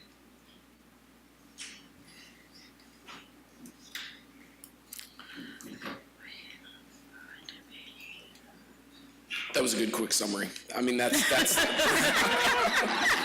at last week's meeting, you asked me to draft a response to the response, which I have. Response. And it's ready for your signature, so. Okay. I thought you wanted to say something. No, I'm sorry. Okay. I was saying that was correct. Great. Thank you. Well, maybe if I can. Yes. President, while Mr. Hoying's here, if you could come back to the podium, I'd like to maybe get your thoughts about the direction that we're going to obviously assign to ensure that we're following protocol legally, I guess. I mean. So I think the direction last week, if I gauged the board correctly, was that the city's response was disappointing, to say the least, that we feel like that violated, if not their legal commitment to us, certainly their, the commitment that they were making to us in the spirit certainly of the 99 agreement, where they pledged to continue to provide crossing guards.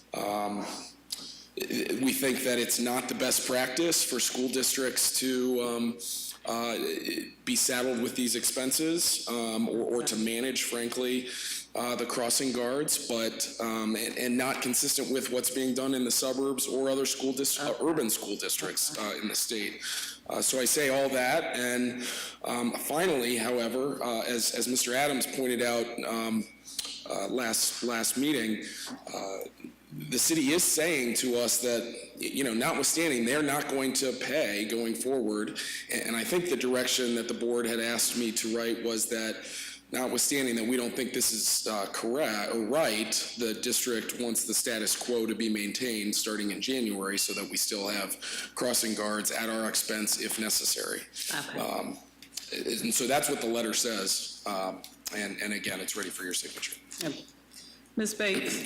And as far as how this came together, everything on that paper we've discussed publicly, but individually. And Mr. Morosky and I had a conversation, and he offered to put it all together in a list. So what we're seeing today, right now, is the first time any of us have seen the list compiled.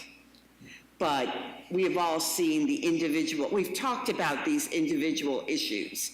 So, Mr. Morosky, thank you for putting that together. Yeah, I mean, it was due to all of the input that we've given over a variety of meetings. And also, of course, it was, there's a city council meeting on Wednesday. This is an urgent issue. I mean, 2 children in 1 week. in the hospital. I mean, so that's how this issue has gelled, and the appropriate thing was to bring it to the full board, thanks to Mr. Morosky and his leadership, and to discuss going forward with our list of issues to City Council, instead of discussing it among ourselves and requiring some collaborative action between the two bodies. Yes, Mr. Messer. Yes, I just wondered if it might be an idea, this would be a quick turnaround, but to put the content of this into a letter, because, you know, some people are going to want to read and absorb, and they may want to do some, like, so what happened? So who responded? I think there's going to be a little of that. I don't know that everyone was fully aware or has been aware of maybe some of the things that have happened. So maybe we get this into written form, send that tomorrow morning to City Council and the mayor, and then state that we would like to discuss this in person then on Wednesday, and would like to formally ask for time on their agenda, but it gives them kind of a chance to, it gives them a chance to do a little bit of background, each of them individually, who may not have had some of the experience. Ms. Copeland Dansby, followed by Ms. Bolton. I would definitely agree with Board Member Messer in that you know, sending something in writing would shore up the facts that we have here, and just like Mr. Hoying had to bring me up to speed, would bring our City Council folk up to speed. I heard you say ask for an agenda and some time with council and the mayor. I would also include the city manager, and I was going to suggest that as we move forward, our board leadership have a face-to-face conversation with the city manager. It's great to send letters back and forth, but I think at this point, and I think it's imminent, and I think it's now, I'm only asking for you know, some structured way of doing that, and I think that's a great idea, to send this in writing as a preface to attending on Wednesday or whatever you all decide to do. Ms. Bates. Yes, and I do think it's appropriate that the electeds talk to the electeds. Yes. And rather than the board leadership talk to the city manager, that we direct our superintendent to speak. Perfect. Or your designate to speak to the city manager. Certainly. And I think that would definitely be the way to do it. But the city council meeting would be, I think, the appropriate venue for our electeds to talk to their electeds. Sure. Okay. Any other comments? Ms. Bolton? I would agree that it be put in writing. I would also suggest that the administration verify and help us complete. There's about 3 or 4 blanks in this regarding cost and the precise date that certain things happen. We came as close as we could on all of it. So I think if they tighten it up, I think it needs to be a letter that actually is presented in person. And I do hope and think that we need to appear, whoever wants to or is able to or is empowered to, at a public meeting. I don't want this to be a behind the closed doors where we meet and they meet and then no one really knows, because the pressure is the public knowing about this. When the public knows that for 3 years in a row, we requested the kinds of safety infrastructure and sent our safety people to talk to the city administration about those structures and safety warnings and caution lights and what have you around our high schools, and we were refused. Exactly where these children have been hurt and hit was the kinds of things that could perhaps have been prevented.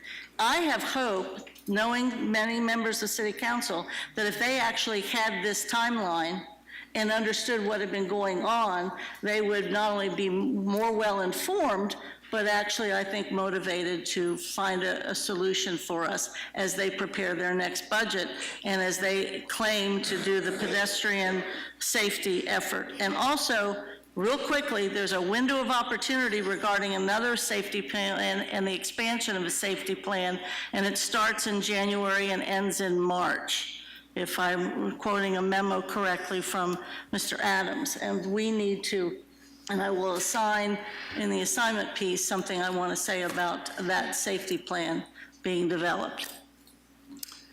Okay, any other comments? So again, it sounds like we will be making another assignment regarding this letter. It sounds like that board members are planning to attend the meeting on Wednesday. As many, Ms. Bolton, Ms. Bates, Mr. Messer, I'm going to try. I can try to clear my schedule, but that sounds like we need to go down and force. And we've always stated that we needed to be a lot more aggressive and assertive about this, so I think this is a good start to it. Ms. Copeland Dansby? I'm unable to attend as I'll be celebrating the holiday with one of our elementary schools. Okay. Anything else regarding that topic? We'll make sure that the letter gets drafted and sent as soon as possible.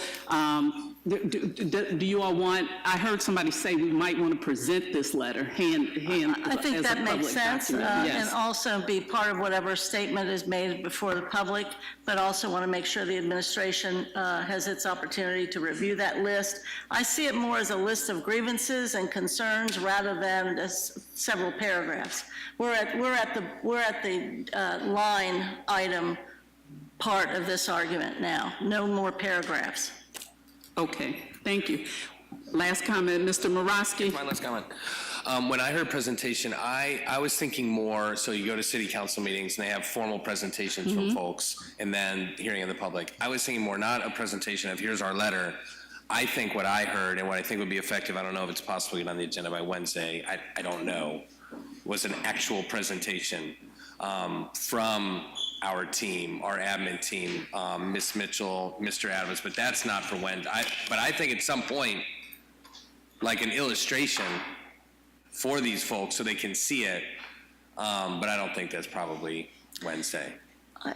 Yes, Ms. Bolton? I like that as when they come back in January with a presentation. I think that would be good. I think we lay down the grievances before they adjourn for the holidays, and then it would be wonderful to have our administration be able to make a presentation, and we'd have to support them in doing that.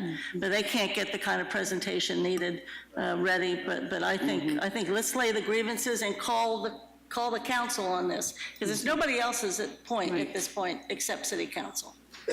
Okay, thank you. Can we make this the last comment on this Please. subject and then move on, Mr. Messer? Yeah, so I thought I heard we were going to send a letter, try to send something tomorrow so they have Yes. something to respond to, and then I heard Right. something about carrying it. So we are going to send something in advance to Yes. let them, good. That's what I heard. After the administration's had an opportunity to clean it up or whatever. Right, we have it right here. Okay, so, can we move on? We ready? All right, there is our final board matters discussion on suggested topics for the January 12th work session, if it's the board's pleasure. My broad suggestion is rather than a list of all the things we want to talk about, we try to think about how we align with the goals and priorities that we established as for this year. But, it's open to what the board wants. Ms. Copeland Dansby. May I make a recommendation that we follow what you just said and pick up where we left off at our last work session? Send the information to Ms. Davis where we can receive in advance of our January 7th regular business meeting and have a more robust conversation at that time. Good suggestion to me. Yes. I would just suggest that we have a responsibility to help make some decisions regarding particularly the Westwood campus. We know the timeline is tight, and we need to have an open public dialogue about that.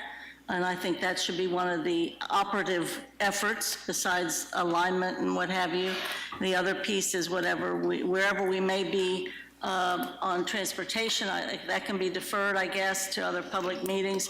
But I think the Westwood campus item has to be addressed that day, especially from the standpoint of the superintendent and administration, not only presenting options, but also presenting to us the needs that the district has, as well as an overview of the portfolio and the geography of the district.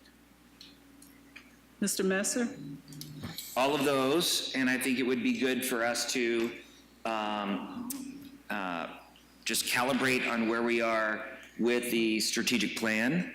So we're going to have a lot of current state and near-term future state, but the strategic plan, I think, is is a critically important initiative that will be hopefully completed before the start of next school year. So if we could align on who our partner is going to be, and then kind of on the timeline of where we and/or our public will need to engage along the way to hit that, I think that would be great. And then, you know, I think it would be prudent to go ahead and begin the conversations for the 99 agreement discussion, or the renegotiation of that agreement, just to align on our process if and when we decide to enter into that conversation that we've teed ourselves up for that in the year ahead. Any other comments?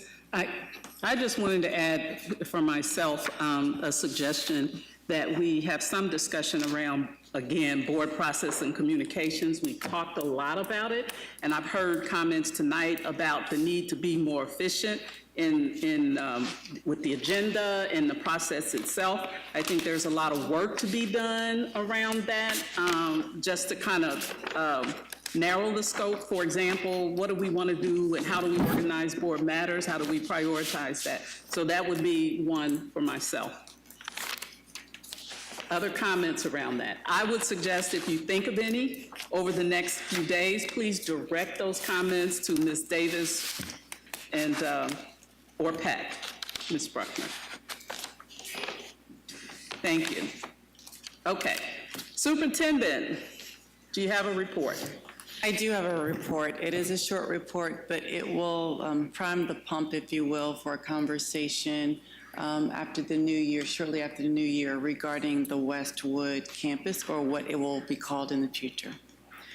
So just wanted to do a summary and then also just present some ideas to think through and consider as we decide what will be actually housed at that Westwood campus that is currently Mercy.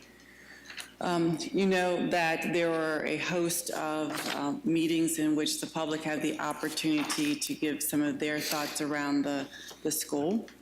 You can see that the number of people who attended, this was reported at our last meeting by Xavier University. The fact that students were talked to, parents, alumni of Mercy, as well as an online opportunity for people to engage. So as we think through those things, it may be important to consider what are the grade level options that we want to consider for this school. Is this an elementary school? Is it a high school? Is it a combination of an elementary and high school combined? We heard from the community some academic desires in terms of a rigorous curriculum, in terms of hands-on learning, technology-rich environment, spaces for kids to be able to meet and work in collaboration. We also heard from the community regarding the culture in terms of really supporting social and emotional learning of our kids, and also making sure that this environment is one that is very rich in terms of the arts as well as other extracurricular activities. So as we think about the programming, will this be a Montessori school? Is it a college prep school? Is it classical educational college prep? Is it a career tech school? Is it expeditionary learning? Or UDL, and I apologize, I should have spelled this out, which is Universal Design for Learning, which is a framework that really individualizes work for the students and their learning. We also have to consider that there were some suggestions around the possibility of Gamble Montessori moving into this building, as well as Dater High School. So all things to consider in terms of what will be the focus and who will actually be in this school. And then as we think about geographical boundary options, will this be a West Side neighborhood school? Will it be a West Side magnet or a citywide magnet?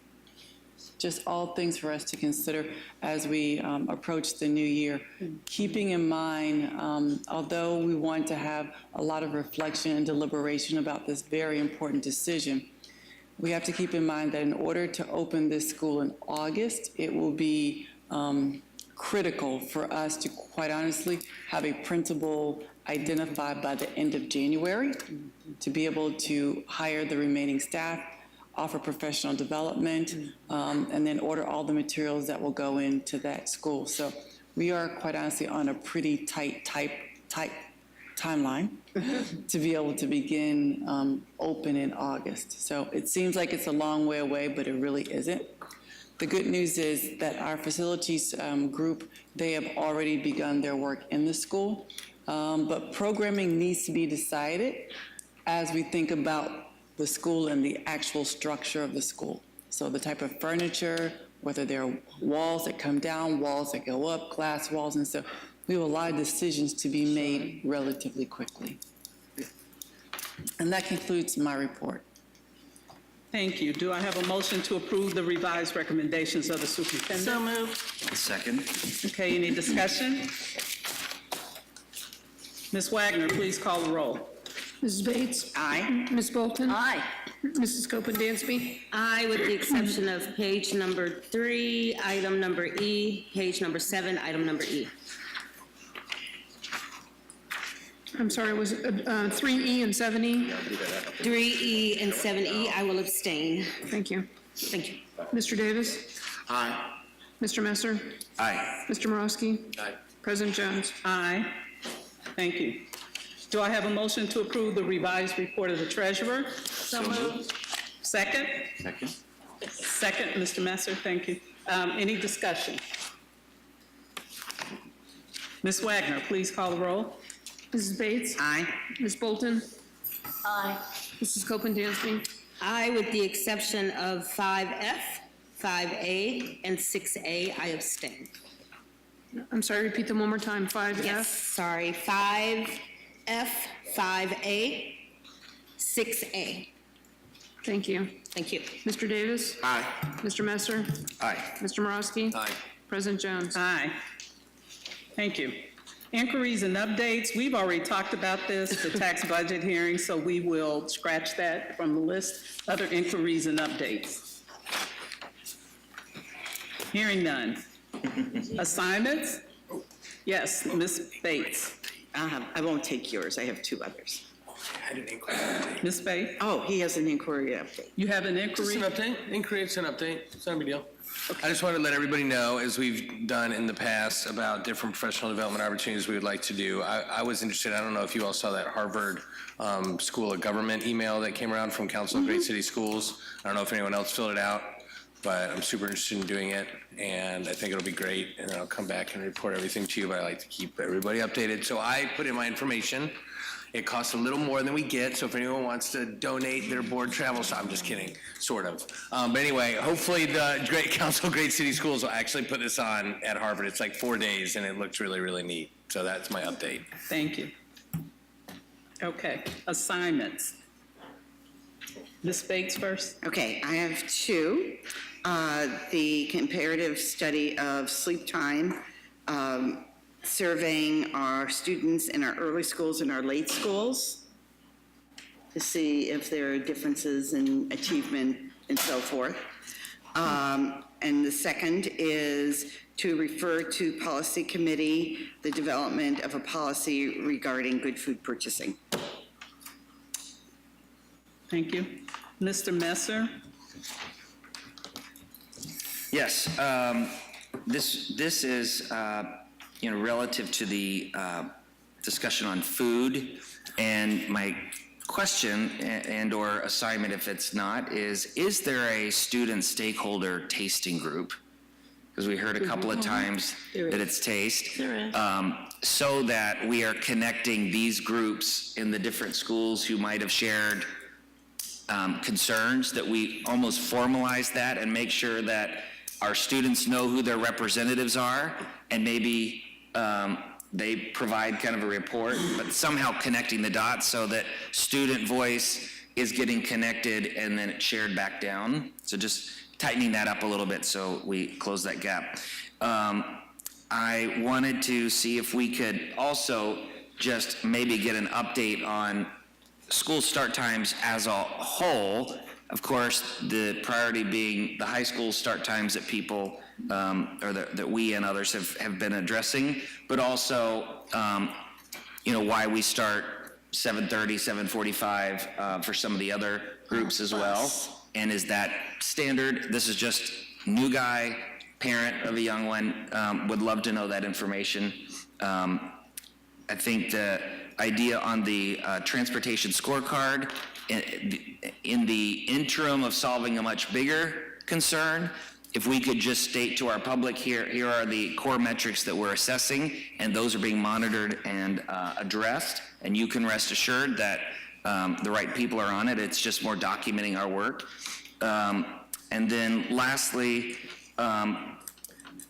some sort of budget impact presentation on that final recommendation, or you know, what that would look like if we move to comprehensive later start times for our high schools, what that would do to our transportation budget as it stands today. Thank you. Mr. Morosky? I would like to add on to Ms. Bates' assignment, if I may, regarding the good food purchasing policy kick down to policy committee, which of course meets Thursday. If our general counsel, Dan Hoying, and Jessica Shelley perhaps too, I don't know if it makes sense for both or one or the other, to look at the proposed wording in that long resolution that came in the pack tonight that was sitting at our seats, so that we could have something to work off of on Thursday. Aside from this one, like maybe if there was wording that could make it more specific or more, I don't know, doable in our district, so that we'd have something to work off of at that meeting on Thursday, that would be awesome. Ms. Bates? Yeah, rather than a resolution, I'm more interested in having a policy. Well, so am I, but the resolution, like something, I guess what I'm trying to get at is I would like to have something to vote on in January so that we can actually do this, because it's been going on for a long time. And I don't know if that's changing, if we don't need to vote on changing the procurement policies. I imagine we do. We what? If we change procurement policies and what our procedures were and our policies for procurement, that would be a vote at this board. I mean, that would be, we don't vote on procedures. We set the guidance through our policies. Which we vote on. And we vote on our policies. Right. So my intention with my, amend the procurement policy is what you're saying. Sorry, I interrupted. Well, and depending upon the recommendation of the administration, the best way to incorporate a policy regarding good food purchasing. So I'm not really interested in a resolution. I'd rather it just go through the policy process, because it's going to have to anyway. And just go right to the policy, okay. Yeah. Yes. Okay. Is that it? You're off the hook, General Counsel Hoying. Okay. Ms. Shelley. Copeland Dancy?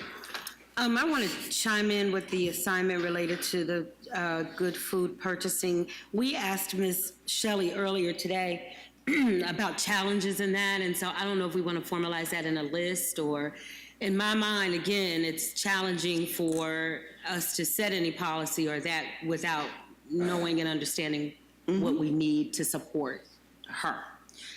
So that's number one. I also want to chime in, sorry, on the concerns about the later start times. So we've talked about community engagement related to later start times, and Ms. Worley has done a lot of work behind that. But I think we as a board should be reminded about those steps. And then my question is going to be, whatever community engagement we've done around that feels somewhat sporadic to me. I know there had been some formal meetings of some bodies or what have you, but we have a great example of what we just went through for the West Side campus and some very intentional community engagement. I need to understand if we're talking to the folks that this will affect. So largely our district is in demographic, free and reduced lunch,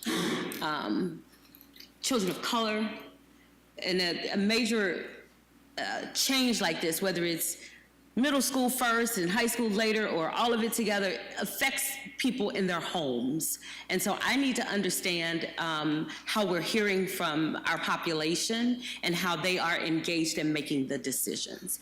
And I apologize, Ms. Worley, for going backwards a little bit, because she's been, for you all who don't know, she's been very active with informing me, but somewhere along the line, I think some of that work maybe ended or was good enough to end, or I don't know, but I can't support something that I don't understand how it's affecting people.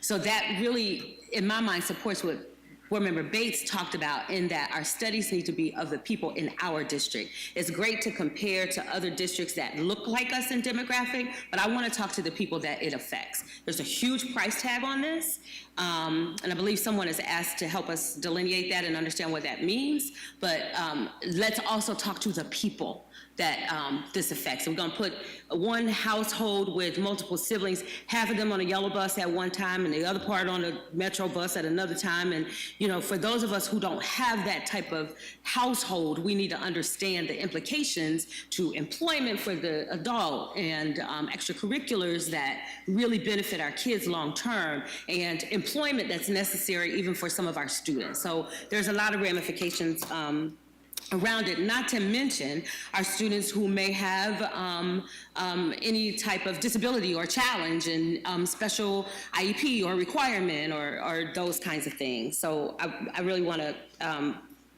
fold that in to the larger assignment. And then I had one more.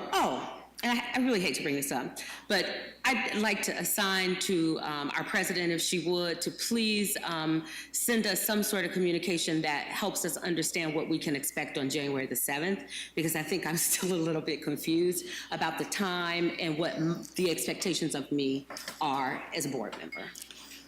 Thank you. Mr. Davis. I'd like to assign Superintendent Mitchell. Can you meet not only with Mr. Dahoney, but also with Chief Isaac? I think we some time ago asked to get the chief here, but I don't recall us getting him here. But if you could meet with Chief Isaac and maybe no, probably, because I think I want to stick with Member Bates' suggestion, elected to elected. And if I could have the board president reach out to Mr. Smithman, who is the head of the Public Safety Committee, that would be apropos. In the list that was presented tonight, Ms. Mitchell, in other safety matters that have been presented from this body, need to be fully discussed with the chief and Mr. Dahoney. If I could just say Dehaney, I'm sorry. On numerous occasions, Scott Adams has reached out to the police department for the type of presentation that was asked for, as well as a meeting with no avail. We do have, so I did have my secretary reach out, and we do have a meeting not scheduled with the city manager, but with the police department. But please understand, this wasn't a result of us not really trying very hard. Thank you. Ms. Bates? And to add to that, I believe that our visibility, number one, our written list in letter form. Number two, our visibility at the meeting. Number three, we may even want to have a press conference to promote this, and to also let community leaders know we're doing this, to help put pressure on the city. It's easy to kind of push to the side, a phone call here or there, but if half the city shows up in support, it's going to be kind of hard to ignore, and I think people across this community have pretty much had it. Thank you. Mr. Messer. Go ahead. Okay. And this is just on the matter of assignments overall. And I'll say that at the beginning of the year, and as we kind of got in the year, I was like, oh my God, these assignments. Oh my gosh. And I think there's a different word than assignments. I mean, I guess we're assigning, but I think some of these are just key questions that are not just germane to those of us who sit here, but I think they're questions that lots of our public have. So I'm wondering if there is a way to formalize this, as I think it's a part of our engagement work, so that as things come in as an assignment A, they're cataloged and we track those.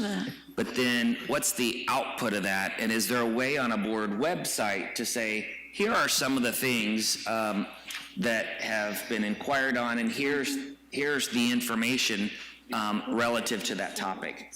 So I think that could help us ensure that information that we're getting in goes out without having to bring it each time back to the board. Yes, and just to comment, and Ms. Bolton, I see your hand, but administration does keep track of every single assignment, and it is provided to us. I believe it's in our office. We get that.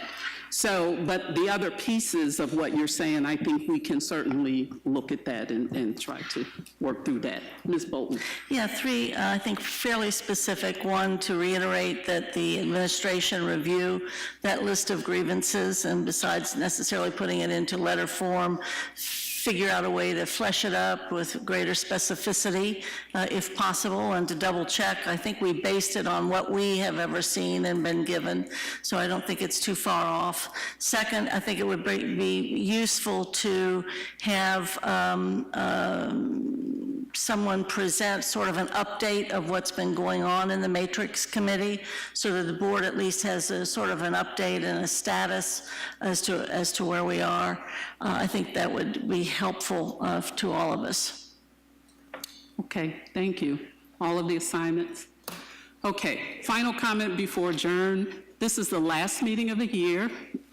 Vice President Copeland Dansby has already acknowledged that and talked with the public about this year. She kind of summarized that. I want to say on a personal note to my colleagues that it has been my pleasure to serve you as your president. Whether or not you think I've been a perfect president, I'm not a perfect president. I'm not a perfect person. Nobody here is. But I have done my very best. I have given more than 100%, and whatever capacity and wherever I'm seated next year, I'll be happy to serve. And with or without the challenges that I think I personally have faced, challenges make me stronger. So having said that, and with no other business, this meeting is adjourned.